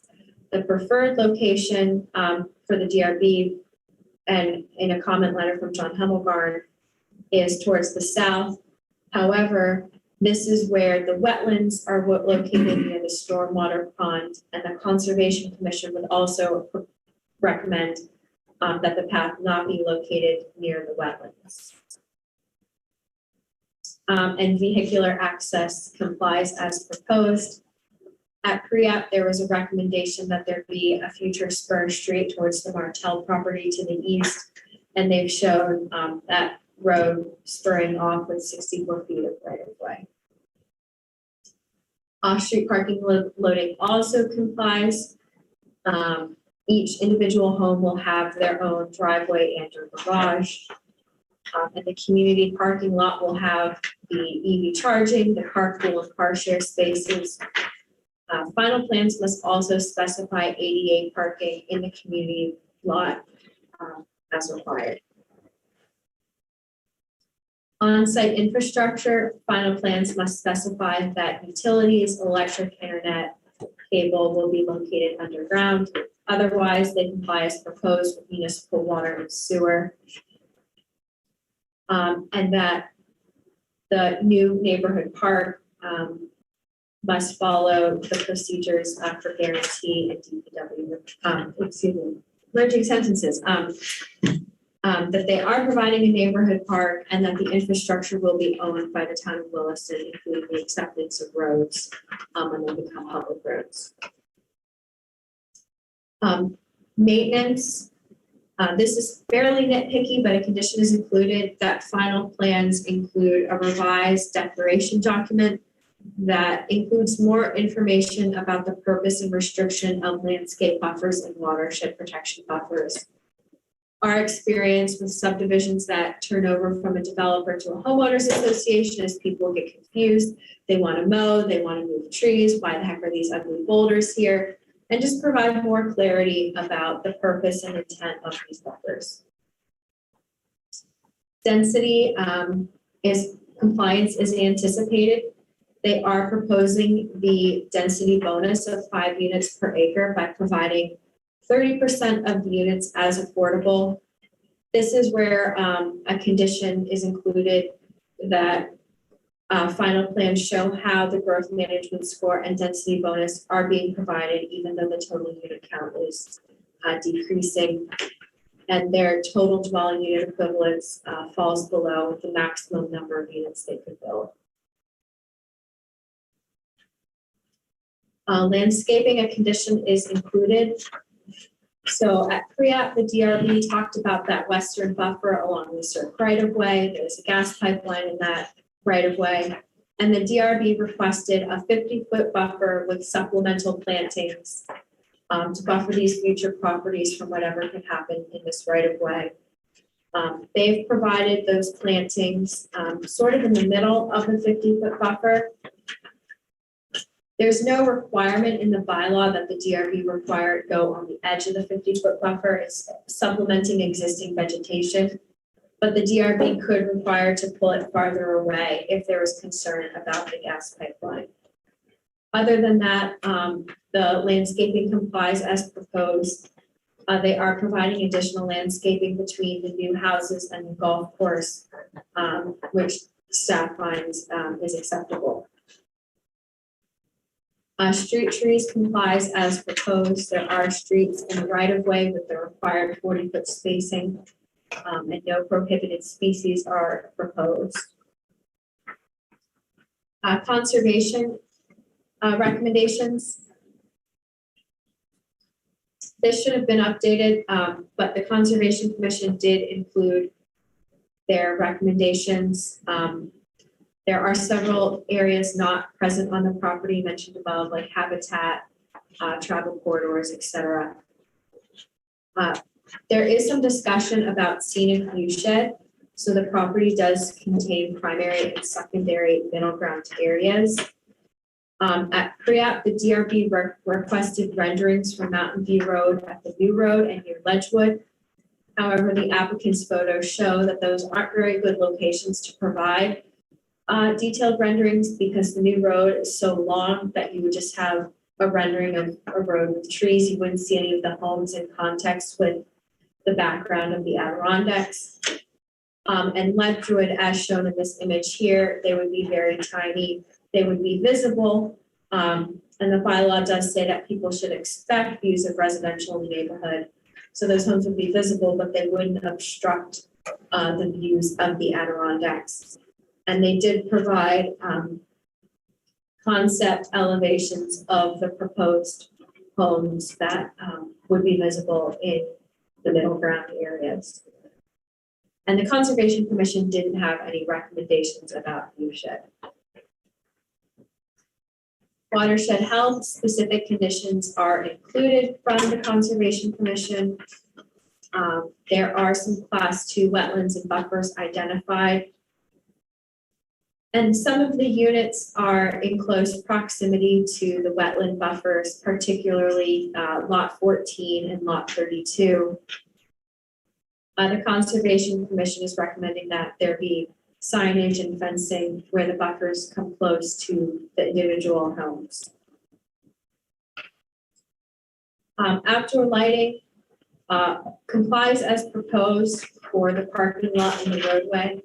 Final plans must include some information about the community building lighting and that any dimming or motion sensors that would be provided. Lastly, impact fees are due at the time of administrative permit, which are about $8,000 for a single family dwelling and $4,000 for a multifamily dwelling. And I think there might be a typo in that number, but they can be confirmed in chapters 43 through 45. What follows are findings, conclusions, and conditions as drafted with italic text, the specific recommendations. Thank you. Okay, thanks, Emily. I'm going to turn it over to the applicant at this point to supplement anything that you feel is appropriate from the staff report, and also to address proposed conditions of approval, and if there's any that that you want to take exception to. You ready? Ready, Pete? Ready? Okay, great. Thank you. So this project is a long time in coming to be here for a request for a permit. It goes back not quite 2 years, but close to it when it first started pre-application review. So that's a long time, even in the Williston system. Couple of comments that I would like to make, really to make a few things clear, to make it clear what our intentions are with the project, and some specific concerns that we've either heard about or that we're anticipating, especially from people in the area. A few comments about the project in general, and then some comments about some of the conditions.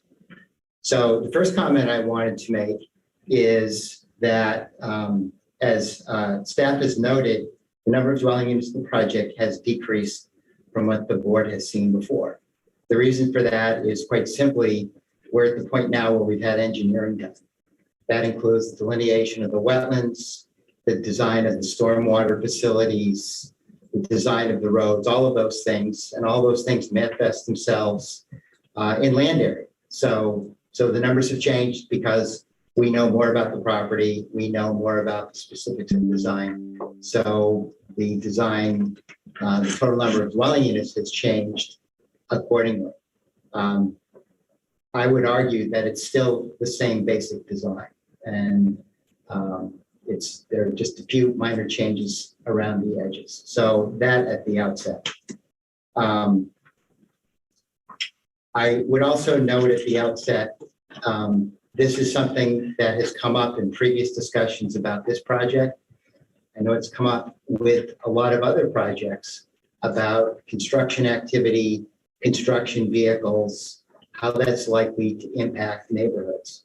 Now, as Emily has already mentioned, and I would just really want to amplify, that our intention is to not use Raven Circle as a construction entrance. Our intention is for all the construction activity to be entering and exiting the site from Mountain View Road. We feel it's in the best interest of everybody, especially the people that live there along Raven Circle, to not have those vehicles going through there. The only construction activity that anybody could anticipate down by Raven Circle will be when the road connection gets built, because that will have to be built at some point in time. There would also be some work that would be done related to water and sewer line connections to meet the public works standards. But our intention is not to use Raven Circle as a construction entrance. So we really want to emphasize that point in case that comes up at a later time for members of the public. I did want to mention, I don't want to belabor this, but there's mention in the report about the DRB allocation for growth management that was made this past March. It's not a big point, but I just want to make it clear that this permit doesn't cover the allocation that was approved in March. In fact, this permit was submitted to the staff prior to that hearing. So we had no idea what the outcome of that hearing would be. So those units of allocation that were approved by the DRB, basically just a little over a month ago, they're not part of this permit application. Our permit application tonight is only to cover the number of dwelling units that were approved in the growth management allocation decision that was made in 2021. We will have a year's filing deadline from the date of decision, which I think was last week or a week before, and we would come in with our phase 2 permit for, to cover those dwelling units at that moment in time. So this permit only covers those dwelling units that we received allocation for back in 2021. So just wanted to make that clear. I know Emily made a number of comments about, how the number of units in the project has changed and how that potentially affects the number of affordable units, et cetera. We fully intend to maintain those percentages and those ratios. We think we have a fairly good understanding about what those numbers need to be. What's not discussed in the staff report, at least explicitly, is there are two different standards in the bylaw pertaining to affordability. And suffice it to say, the math on that is complex. But we think we understand it. We think both us and the staff understand it, and we intend to fully comply and make sure that we meet that provision. One of the major goals of this project was to do a development that had the kind of affordability component that has really never been built in this part of the town. And I would argue it's never been built in the town.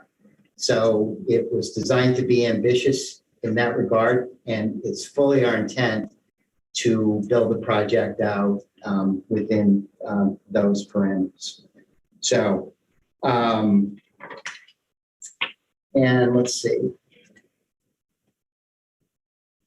As Emily mentioned, so on the plan that we submitted, it showed highlighted the community building, and then staff originally made a comment about how that road, the road that would lead from Carbonis Drive and would lead to provide access to the community building, that should be built at the same time.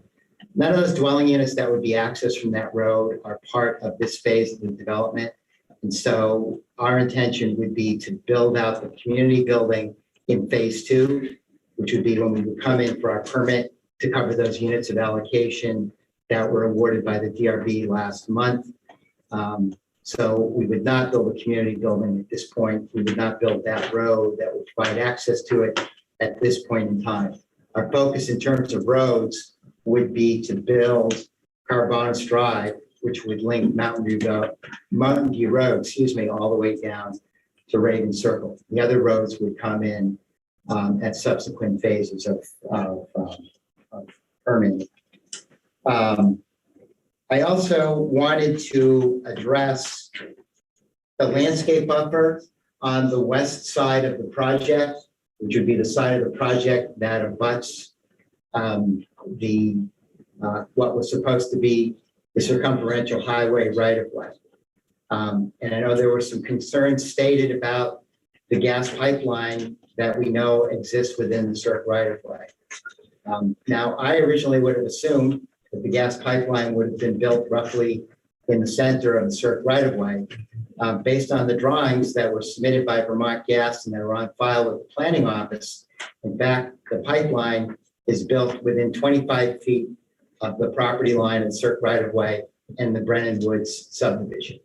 As Emily stated earlier, that means that the pipeline is roughly 175 feet from the property line that's shared between the golf course and the CERC right-of-way. So this landscape buffer that we would install, the closest to any portion of it could be to the CERC right-of-way, well, not the CERC right-of-way, the gas pipeline, would be 175 feet. We clearly would not put the trees right on the property line. We would put it within the landscape buffer. We would want the trees to be planted in a way that is going to provide a naturalistic looking environment and not some artificial adhering to a property line.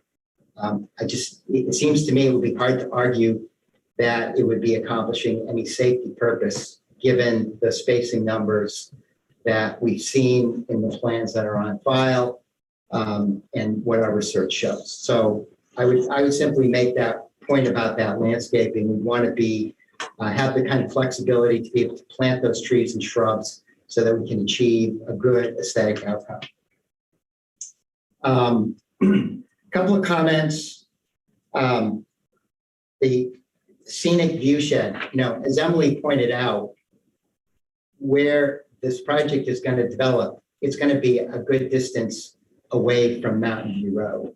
I think it's fair to argue it's likely to have virtually no impact on the vision of how the streetscape looks from Mountain View Road, and certainly of the Adirondacks.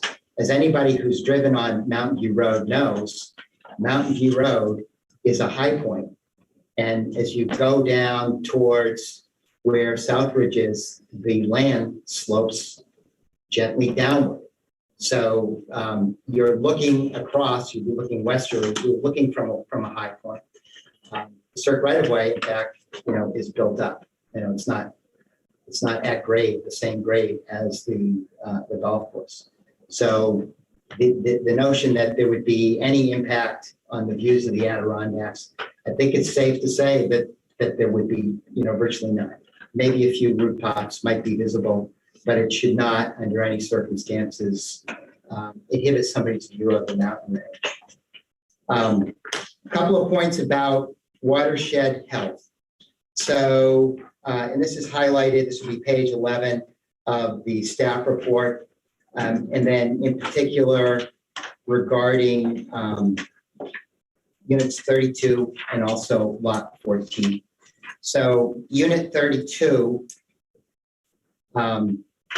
the line looks really close. That's the edge of the watershed protection buffer to unit 32. As it's shown now, that would roughly be about 2 feet. We have some wiggle room and we can shift that building. We propose to move it a minimum of 5 feet away from the edge of that watershed protection buffer. In our conversations with the Conservation Commission, one of the things we mentioned to them was, their concern was with mowing, and that's a realistic concern. But the way that we're looking to plant this area is not as a manicured lawn. It would be planted with trees and shrubs. So it's not going to be planted in a way that somebody would want to go out there and take a lawnmower to it.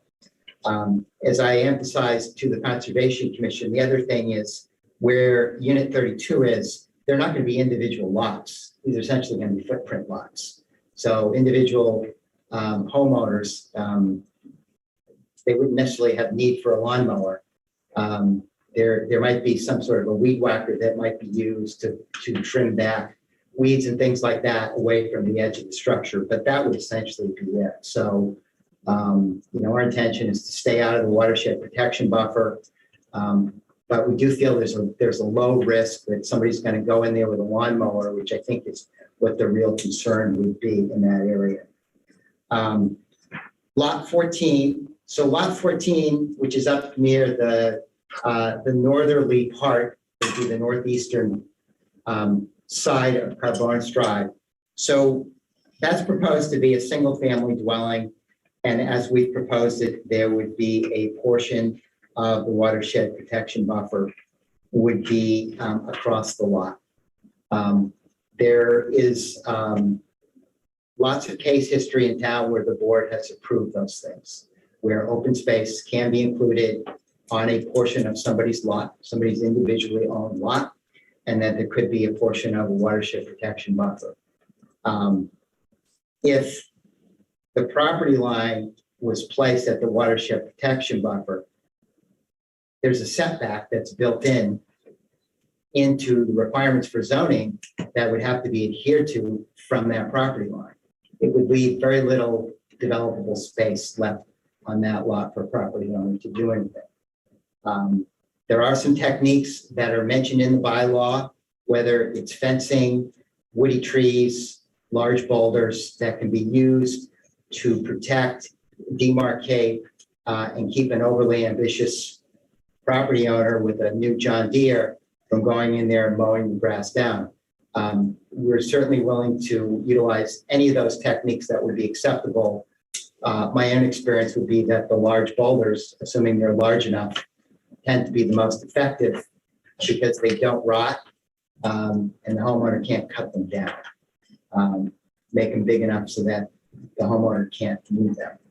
So we would ask the board to approve that, the design of that lot as we proposed it there, with those conditions that I just mentioned.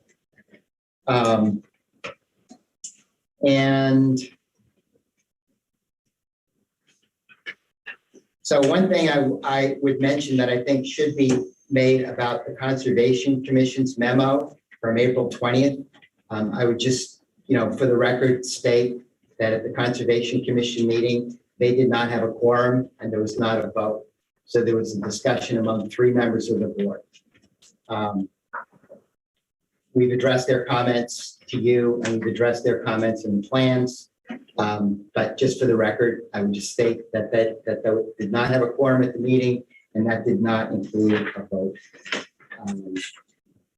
One of the things that was discussed under conditions 3, condition E, the Conservation Commission asked us if we would be willing to put some sort of informational signage for areas where houses are close to wetland buffers. We would be more than happy to do that. It could be a good public education tool. I mentioned the landscaping next to the CERT right-of-way. And so one of the things that was noted tonight is that, so the other comment I wanted to make about steep slopes. So in our submittal, there was no information about steep slopes and we should have put a 0. So we will fully document that there are no steep slopes on the property that affect what is considered to be developable land from what is not developable land. And this is a site that, with the exception of some wetland areas around the perimeter is largely devoid of the kind of development constraints that you see in many other parts of town.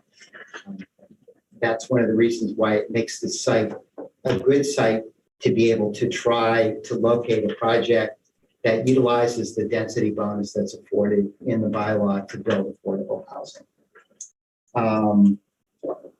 And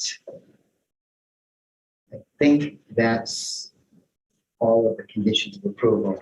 Yeah, well, yeah, I got ahead on.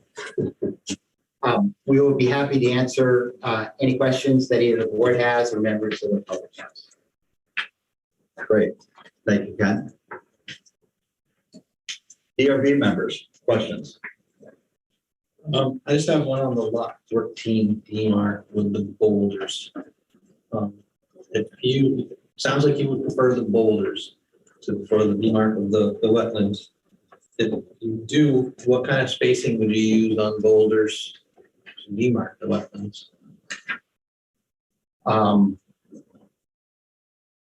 We would place them close enough so that somebody couldn't drive a John Deere lawn tractor between them. So in the past, I know there's some examples where that's the kind of detail that's subject to inspection by staff prior to the issuance of a certificate of compliance. I would posit that the board might be able to entrust staff to do that again. I mean, we would be happy to do any of those 3 things that I mentioned. I mentioned the boulders because I personally think they're the most effective. If you want us to put a split rail fence, we could do that.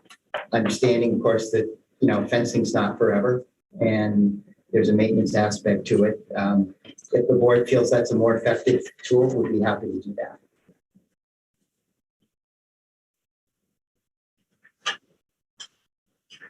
Anything else, Dave? No, that's it for me. I'm curious why you didn't take the offer to revisit them at the street cross section. There's an opportunity to bring down the 13.5 foot lanes, less impervious, less cost, less impact. I'm curious why those weren't changed. Yeah, so the biggest conversation we had with Public Works was around the right of way. 64 feet is a pretty big taking. We were proposing some smaller private roadways, I think in our original pre-app applications. And feedback from Public Works is that they fully intend to take this roadway over when it is built from Raven Circle all the way through to Mountain View, will be a connector. And their preference was to meet the 27-foot standard. So was that our recommendation to say that they should work with Public Works? It was Public Works asking them to. Right, it was your recommendation, and then Yeah. we had meetings with Public Works and they weren't. 13.5 for lane is insane. No reason for that. There's on-street parking considerations. Well, it's how Public Works and, the town wants to, create ordinances around parking, maybe in the winter time or however they do it, but, I think it's an insane. Yeah, I've seen 30, 24, I personally kind of like 27. I think it's narrow, but doesn't seem constricting as well. I think it might be a preference thing. Okay, I guess I misread this. I thought Public Works had asked you to reconsider it, but I'm not understanding. We had asked you to reconsider it. Yeah. I guess, related to that, David, I think your question and our response to the question, it highlights some of the challenge as an applicant in trying to address all the issues that are relayed by the planning staff and the planning regulations and the DRB, which of course works closely with the planning staff, and then other entities like Public Works, which sometimes have a tendency to, they operate in their own sphere, they have their own special considerations. We would like to meet all of those things. What we would like to make sure is that we're not put in a bind where we're trying to meet a condition that runs into conflict with some other department. Totally, that totally makes sense. Yeah. Now, I would also add, as far as traffic calming, there is the intent to include speed tables in the design of the roadway. Is Bruce okay with that? I believe so. Yeah. Yeah, so we On a public street? No, so we didn't, the speed tables, no, we had went down that route, but we were able to put a kind of a wiggle in the original, from the original layout of the connection down to Mountain View. Our original pre-app application had a pretty straight shot through there, so we felt by creating a meandering, effect through the first 1,000 or so, and then it's a slighter meander as you get into the denser, it's a 25-foot front yard setback. So, you're going to feel like you're in a neighborhood, then you come to an intersection, and then the way the grades work, there's a pretty steep, or a fairly steep decline compared to the rest of the site, down to where the stormwater pond is, and then you have that somewhat of a sharp left-hand turn there. So we felt the road layout on its own would be effective, reducing speed without going to table. Put an awful lot of effort to make it smooth. So my personal opinion is I hate to see those things unless it's absolutely necessary. And you'll have the 40-foot tree spacing too, which is a real great traffic calming down that entrance. Yep. 9-foot green belts and tree trees. Yeah. Anything else, Dave? Scott? No. Okay, one, actually for you guys, what's the one bedroom units? That's it's unusual, mentioned by staff that you're thinking about putting in one bedroom units. What's the, it's more of an economics question than anything else. Size. What do you, how big and? Yeah, just under 1,000 square feet, half and a half. 1 floor? 2 floors. 2 floors. 2 floors. Are those the Easton's? Yes. And where are you seeing what leads you to believe that works or that's viable right now? It is, like I said, it's more curiosity. Sure. Just market input. Everybody is tending to buy smaller and smaller homes. I mean, 4-bedroom homes are kind of like the dinosaur of the past. 3 bedrooms are very common. There's a huge need for, units that don't have to be 2,000 square feet, but could be a bedroom and a half, bath and a half rather, and have a 1-car garage. What we wanted to do was offer units that basically if you drove in there when this place was done, you wouldn't be able to tell what was an affordable unit, what wasn't an affordable unit. And that was the goal. I mean, we built a number of units up at Spear Street, South Village. And, you know, we watched how Ireland did his stuff with the affordable, and that's kind of yet to be done.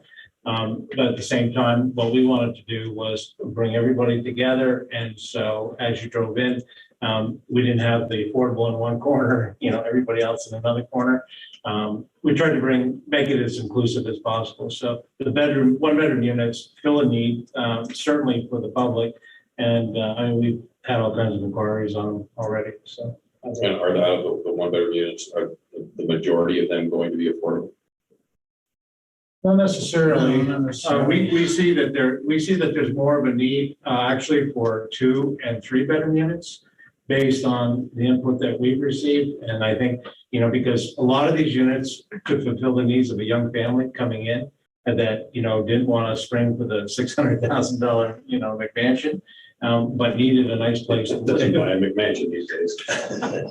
Well, you probably can't. So, you know, it's just an option that we felt was necessary based on what the market does not provide at this current time. This we felt was a huge strong card. I think.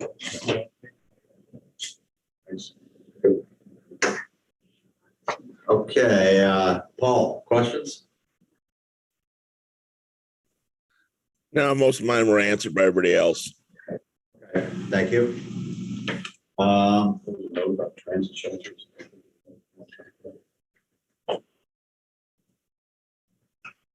Talk about anything. I got a question. Right. Okay, go ahead. Ken, you were very specific in the beginning that this permit application was for your growth management allocation from 2021. Yes. Can you, I wasn't part of this then, can you talk more about the different phases and how you see them happening? What is exactly in terms of types of housing, et cetera, assuming it all goes through next year as well? Well, welcome to the DRB, and you'll get to enjoy growth management review next year in March.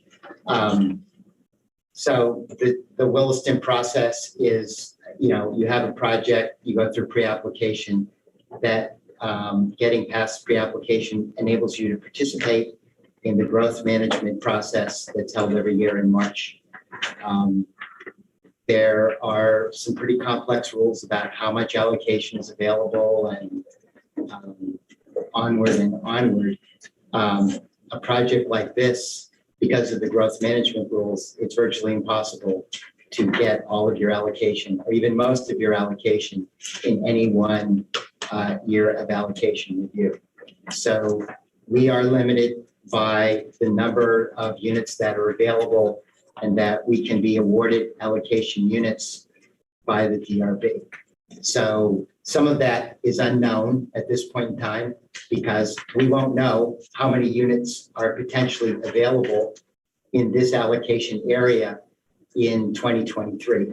There are any number of factors that could affect that. So having said that, there's, you know, early on, there's a lot of time in building infrastructure.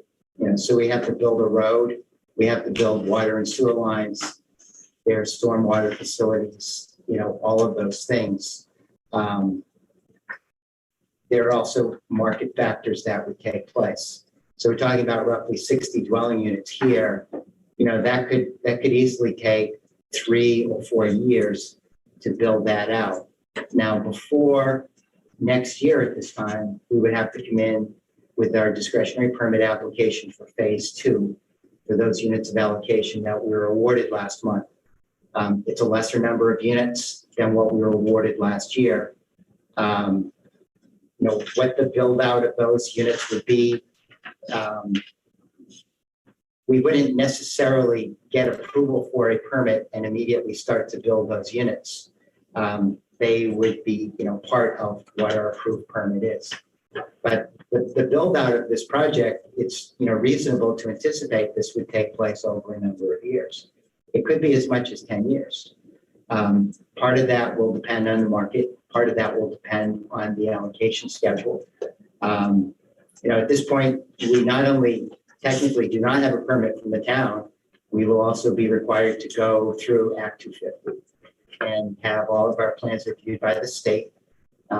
We've tried to engineer some of the plans, anticipating what some of those state requirements would be, whether it's in terms of traffic or whether it would be in terms of stormwater or wetlands or those things. But you know, that Act 250 has its own process and its own timeline. So we're still a little ways off from when we would actually start building.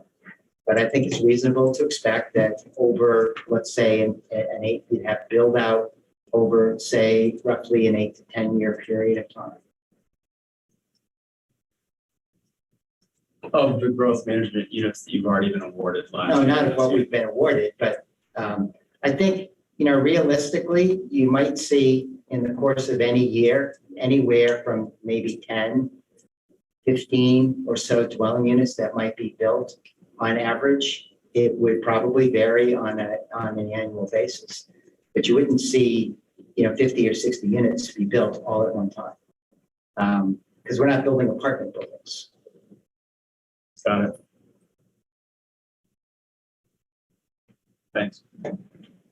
Okay, other questions? Will we use path access? What? How about, so it was brought up that based on looking at the chart that I'm seeing in my packet. We just put that on the screen and sign. Those two options for the path locations. Oh, yeah. Yeah, can I make a comment about that? Is that, yeah, sure, go ahead. Sure. Well, so a couple of comments. So first of all, the initial proposed location of the path, you know, that was a suggestion made by staff. So I guess I know that there's some concerns that have been raised by folks who live in Brennan Woods. It certainly was not our intent to set up a conduit of people that might somehow intrude upon their space. The idea was to provide an access point in the event the town would be able to develop a linear park or pathway along the proposed circ right-of-way. It's something it's been stated as desired by the Conservation Commission. It's kind of an obvious question for the town to ask, given that there's not going to be a highway on it. What are some ways that the town could utilize that in a way that's consistent with all of the other things that it wants to achieve? So I think I would amplify and make the point, and I don't think this was the intent of staff, but it wasn't necessarily to provide an access point to the Brennanwood subdivision. It was to provide a path that would get somebody to the circ right of way, where there might at some point in the future be a pedestrian path.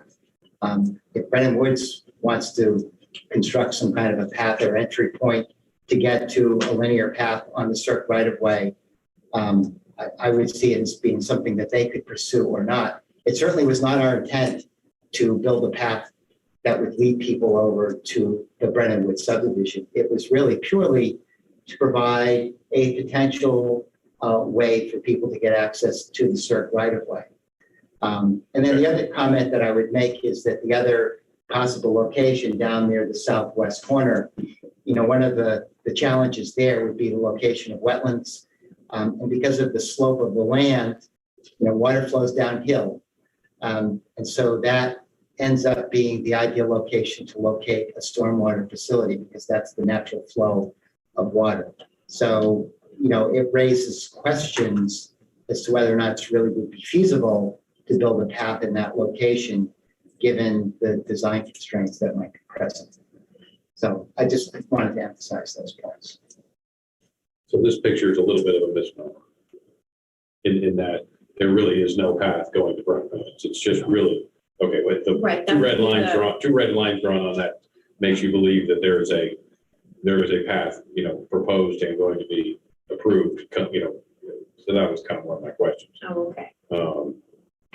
Yeah, so Conservation Commission recommendation 3H, which is a condition.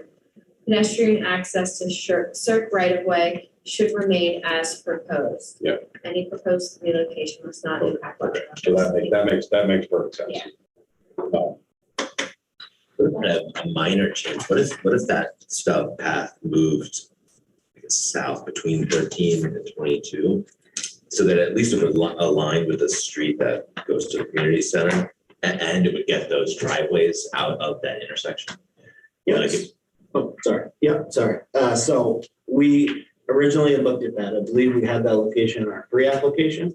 So we went into the engineering and stormwater design. That intersection is raised a little bit above existing grades. So those duplexes on the west side are going to be proposed as walkout units. So there's, you can't see it here because there's no grading, but it's a fairly steep drop through the unit. So that's why I shifted it a little further to the more straight path. Right. Yeah. I mean, it could go through there, it just would be steep, so that's why. Yep. No. Okay, so I'd like to open it up for public comments at this point. If anybody has anything that they would like to say or have the DRB address or questions that they want to raise, please indicate by raising your hand at Zoom, please, or contact Simon via the chat function. Okay, we've got David Westman who's raised his hand, would like to speak. So David, if you could unmute yourself and state your name and address for the record. Yes, hi, can you hear me? Yes. Thank you. Dave Westman. I'm a budding landowner at Brennan Woods Drive in Williston.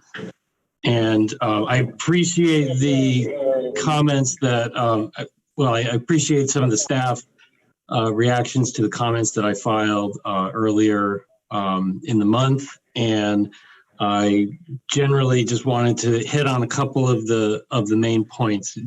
Largely, my comments were regarding that CERC right-of-way and the pipeline that exists along that right-of-way.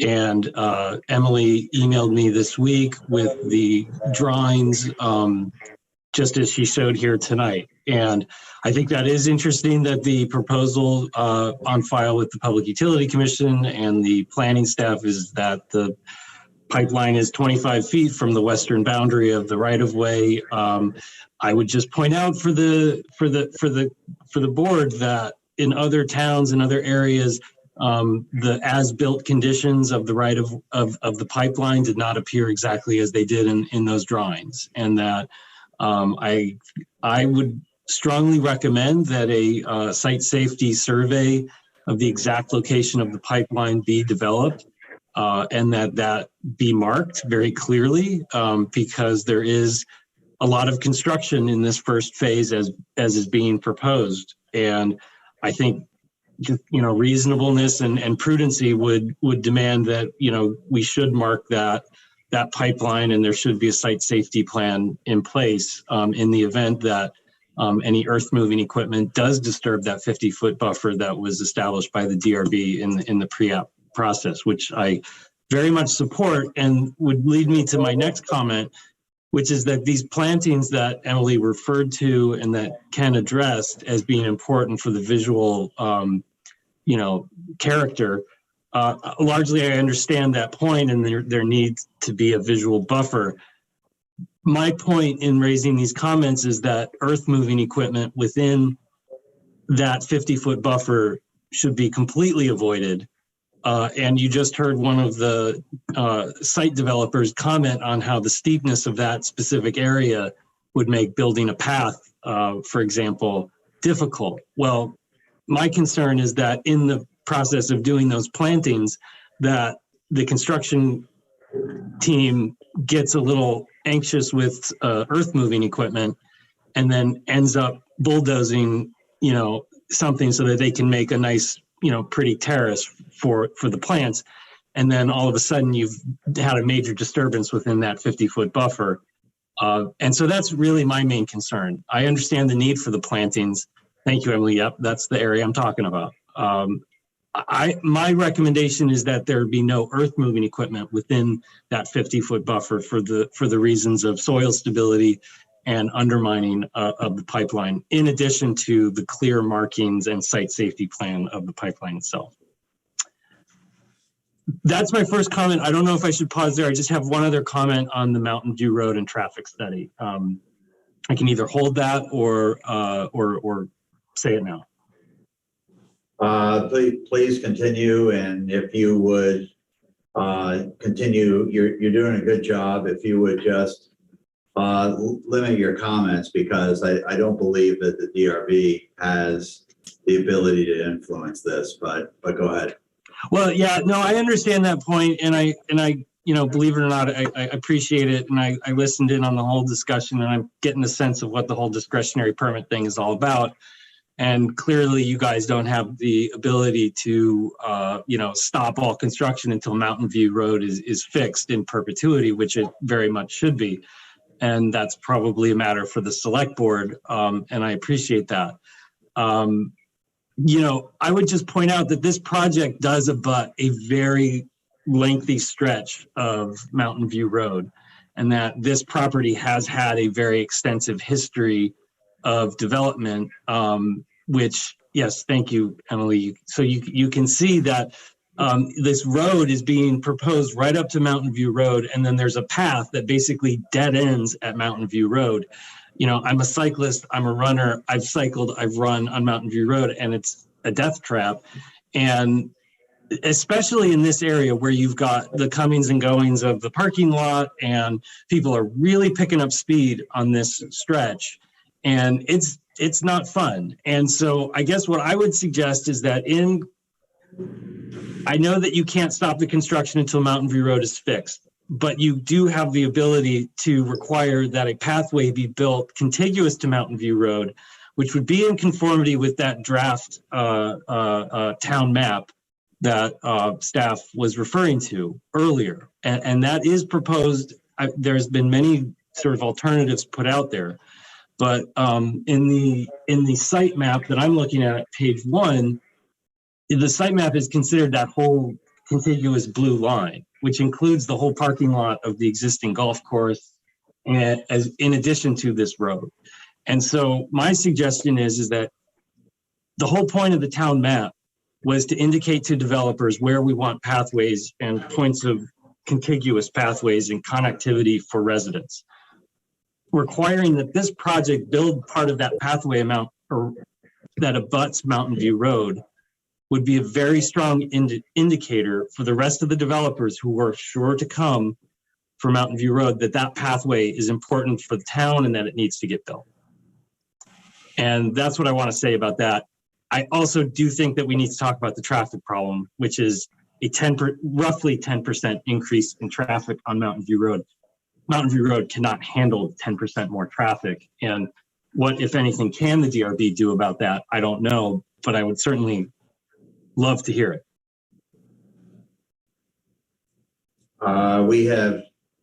We can require a traffic study, and the traffic study, correct me, staff, if I go into the ditch a little bit here. I don't want to go into the ditch, but we can influence the intersection of the new development to Mountain View, but that's the limits of our influence. Yeah, I mean, as a cyclist, I would really encourage any level of improved visibility. That is not a great location for cyclists or pedestrians at this point, and so having potentially 10% of the Mountain View Road traffic now coming and going from that intersection, I do think that deserves consideration. It's going to be a nightmare getting in and out of both my neighborhood in Brennan Woods from Mountain View, as well as potentially even that spot. So the traffic study that I looked at is that was filed here. Yeah, that's the one that's on the screen. That speaks to a larger sort of systemic problem that needs to be addressed here. I mean, at the very least, an intersection on where that road is coming in would be helpful.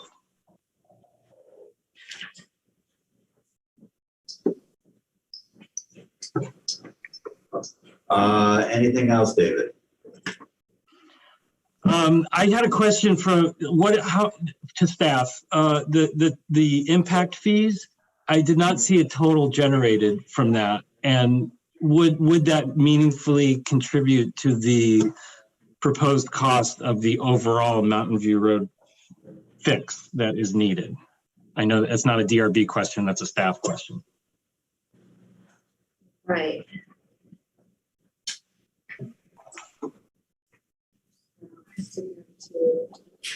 I believe Roger took a shot at that on page 7. If you want to go to it in this traffic study. Yes, if I may jump in. The project will pay in town impact fees for transportation. It will pay over $200,000, total of $219,000. And then it will also be assessed State Act 145 transportation impact fees, which will total up to almost another $52,000. The large majority of which will go towards the Route 2A Mountain View Road intersection and the Crescent Connector and at the Five Corners in Essex. So yes, this project will be contributing a substantial amount of impact fees specifically to improve roadways and intersections in the town.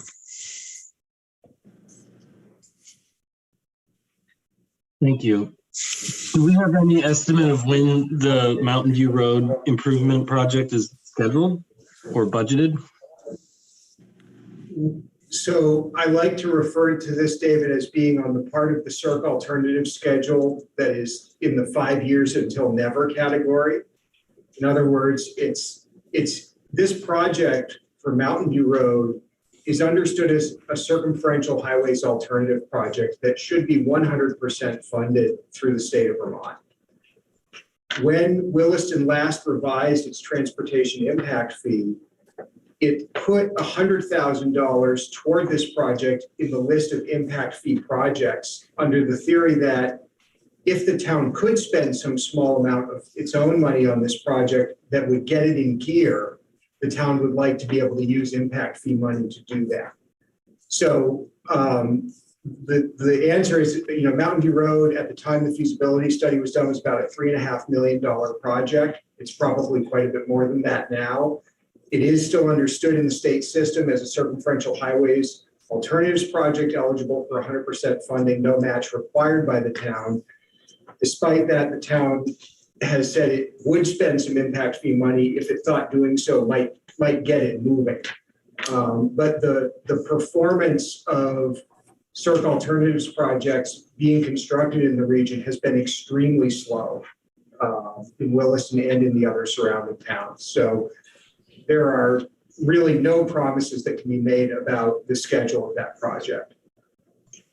Are you pursuing like transportation alternatives or bike ped grants or any other funding sources? Because the impact fees could be matching funds for those. It's a possibility that the town could try to use impact fee money to leverage other money, but the town's also focused on working with the Regional Planning Commission at the legislature and VTrans to try to get this project scheduled as the attempt is being made for many other CERC alternative projects in Williston, to actually make it happen.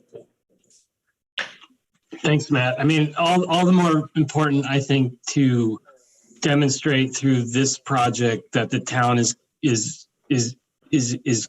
viewing the town map as a critical, sign of our infrastructure and investment, and that at the very least the town can do. And I know it looks ridiculous from the road to see these little, 200 yard or 200 feet stretches of pathway that don't go anywhere.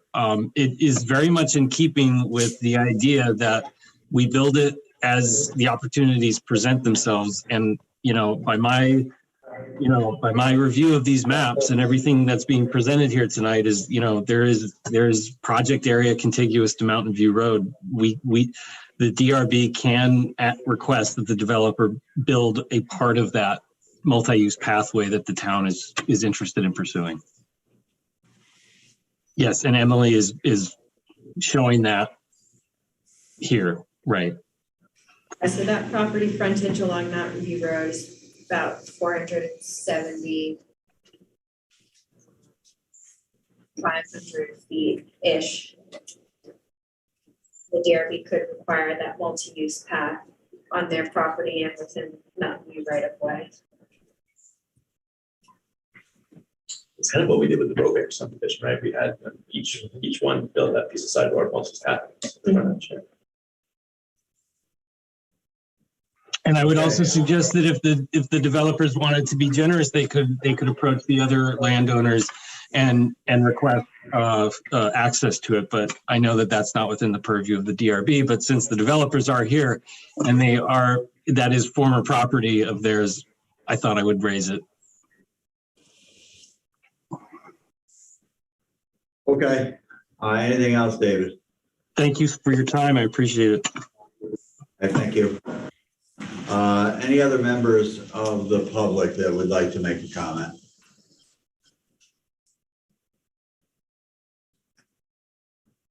We have no other raised hands, and no one sent me a message in the chat.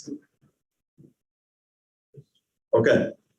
DRB members, last chance at questions.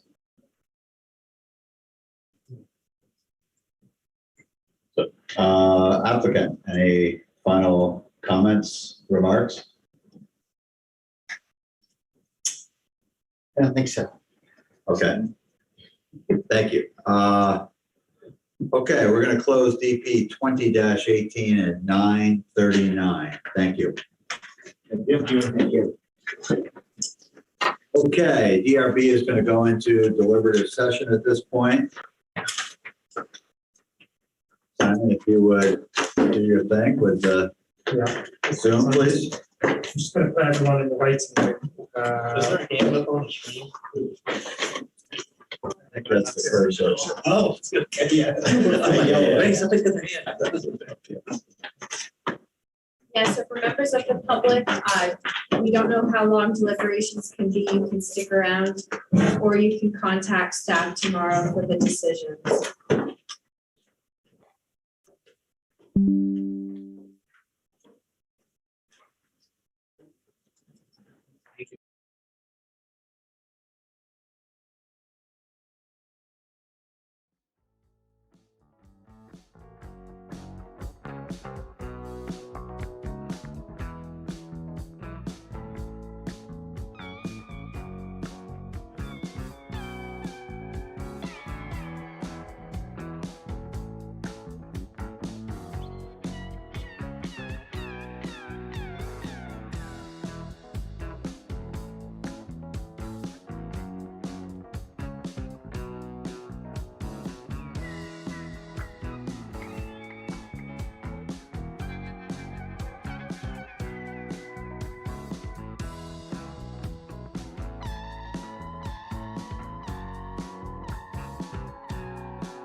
Back to the Town of Williston Development Review Board.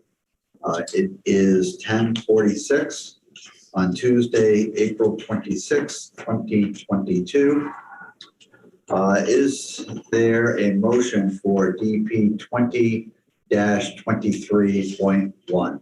Yes, as authorized by WDB 6.6.3, I, David Turner, move the Williston Development Review Board, having reviewed the application submitted and all accompanying materials, including the recommendations of the town staff and advisory boards required to comment on this application by the Williston Development Bylaw. Having heard and duly considered the testimony presented at the public hearing on April 26, 2022, accept the findings of fact and conclusions of law for DP 20.23.1 and approve the discretionary permit for master sign plan subject to the conditions of approval above. This approval authorizes the applicant to submit final plans, obtain approval for these plans from staff, and then seek administrative sign permits, which must proceed in strict conformance with the plans on which the approval is based. Thank you, Dave. Is there a second? Second. Nate, second it. He beat you to it, Paul. Is there any further discussion? Nope. Nope. Okay, yay or nay? Paul Christensen, Yay. John Hemmelgarn, Yay. Scott Riley, Yay. Dave Saladino, Yay. Dave Turner, Yay. Dave Andrews. Yay.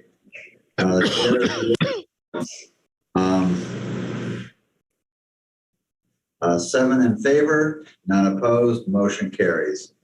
Is there a motion for 21-20 Taft Corners Associates?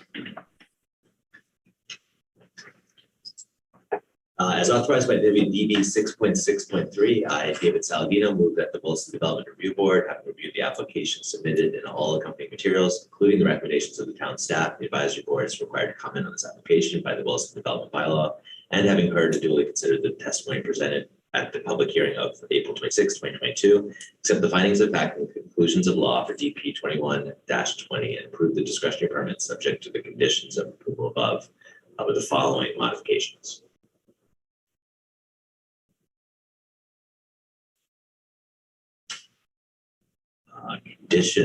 Strike condition 3C, amend condition 4A to read an easement or agreement for reciprocal access for a future connection to the north through the parking lot shall be provided at final plans. The connection shall shift to the west to align with the access island until we built the property line during phase 1. Strike 9A. And then add a new 9A that reads bicycle parking near grocery store entrance shall shift to Wright Avenue south and the south side of the entryway plaza. Strike condition number 22 and strike condition number 25. This approval authorizes the applicant to file final plans, obtain approval of these plans from staff, and then seek an administrative permit for the proposed development, which must proceed in strict conformance with the plans on which this approval is based. Thank you, David. Is there a second? I'll second it. Dave Turner seconds it. Any further discussion? Hearing none. Indicate yea or nay, please. Paul Christensen, Yay. John Hemmelgarn, Yay. Scott Riley, Yay. Dave Saladino, Yay. Dave Turner, Yay. Nate Andrews. Yay. Chair's a yay, 7 in favor, none opposed, motion carries.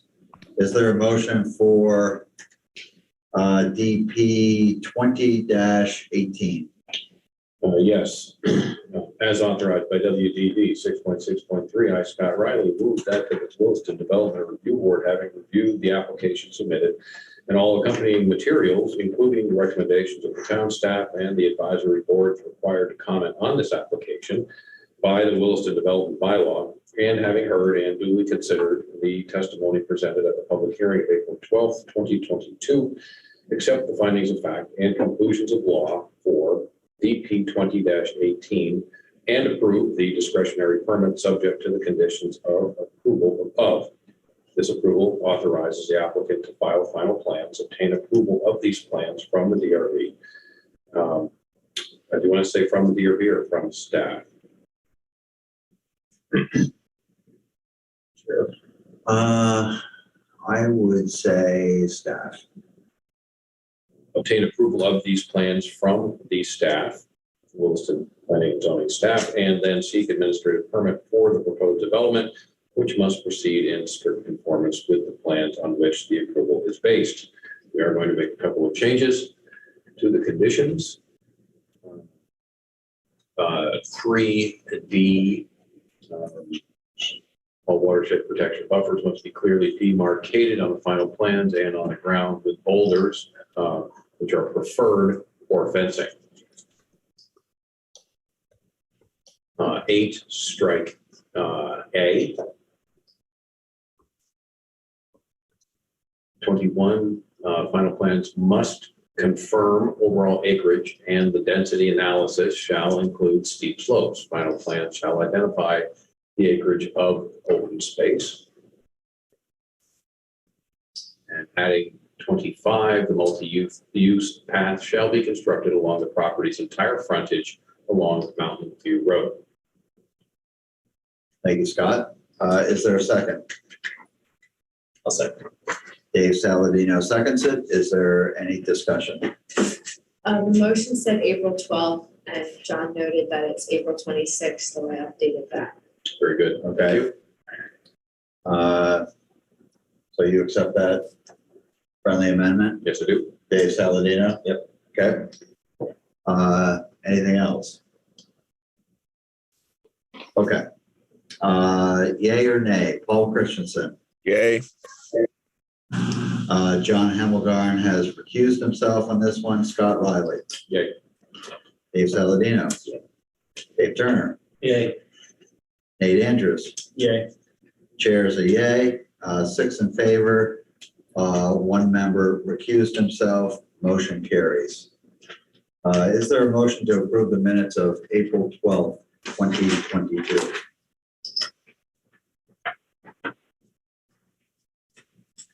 I'll make a motion to approve the minutes as written. Thank you. Dave Turner makes a motion to approve the minutes. Is there a second? 1 second. Second. Scott Riley seconds it. Any discussion? Hearing none. Yay or nay? Paul Christensen? Yay. John Hemmelgarn? Yay. Scott Riley? Yay. Dave Saladino? Yay. Dave Turner? Yay. Nate Andrews? Yay. Pete Kelly is a yay.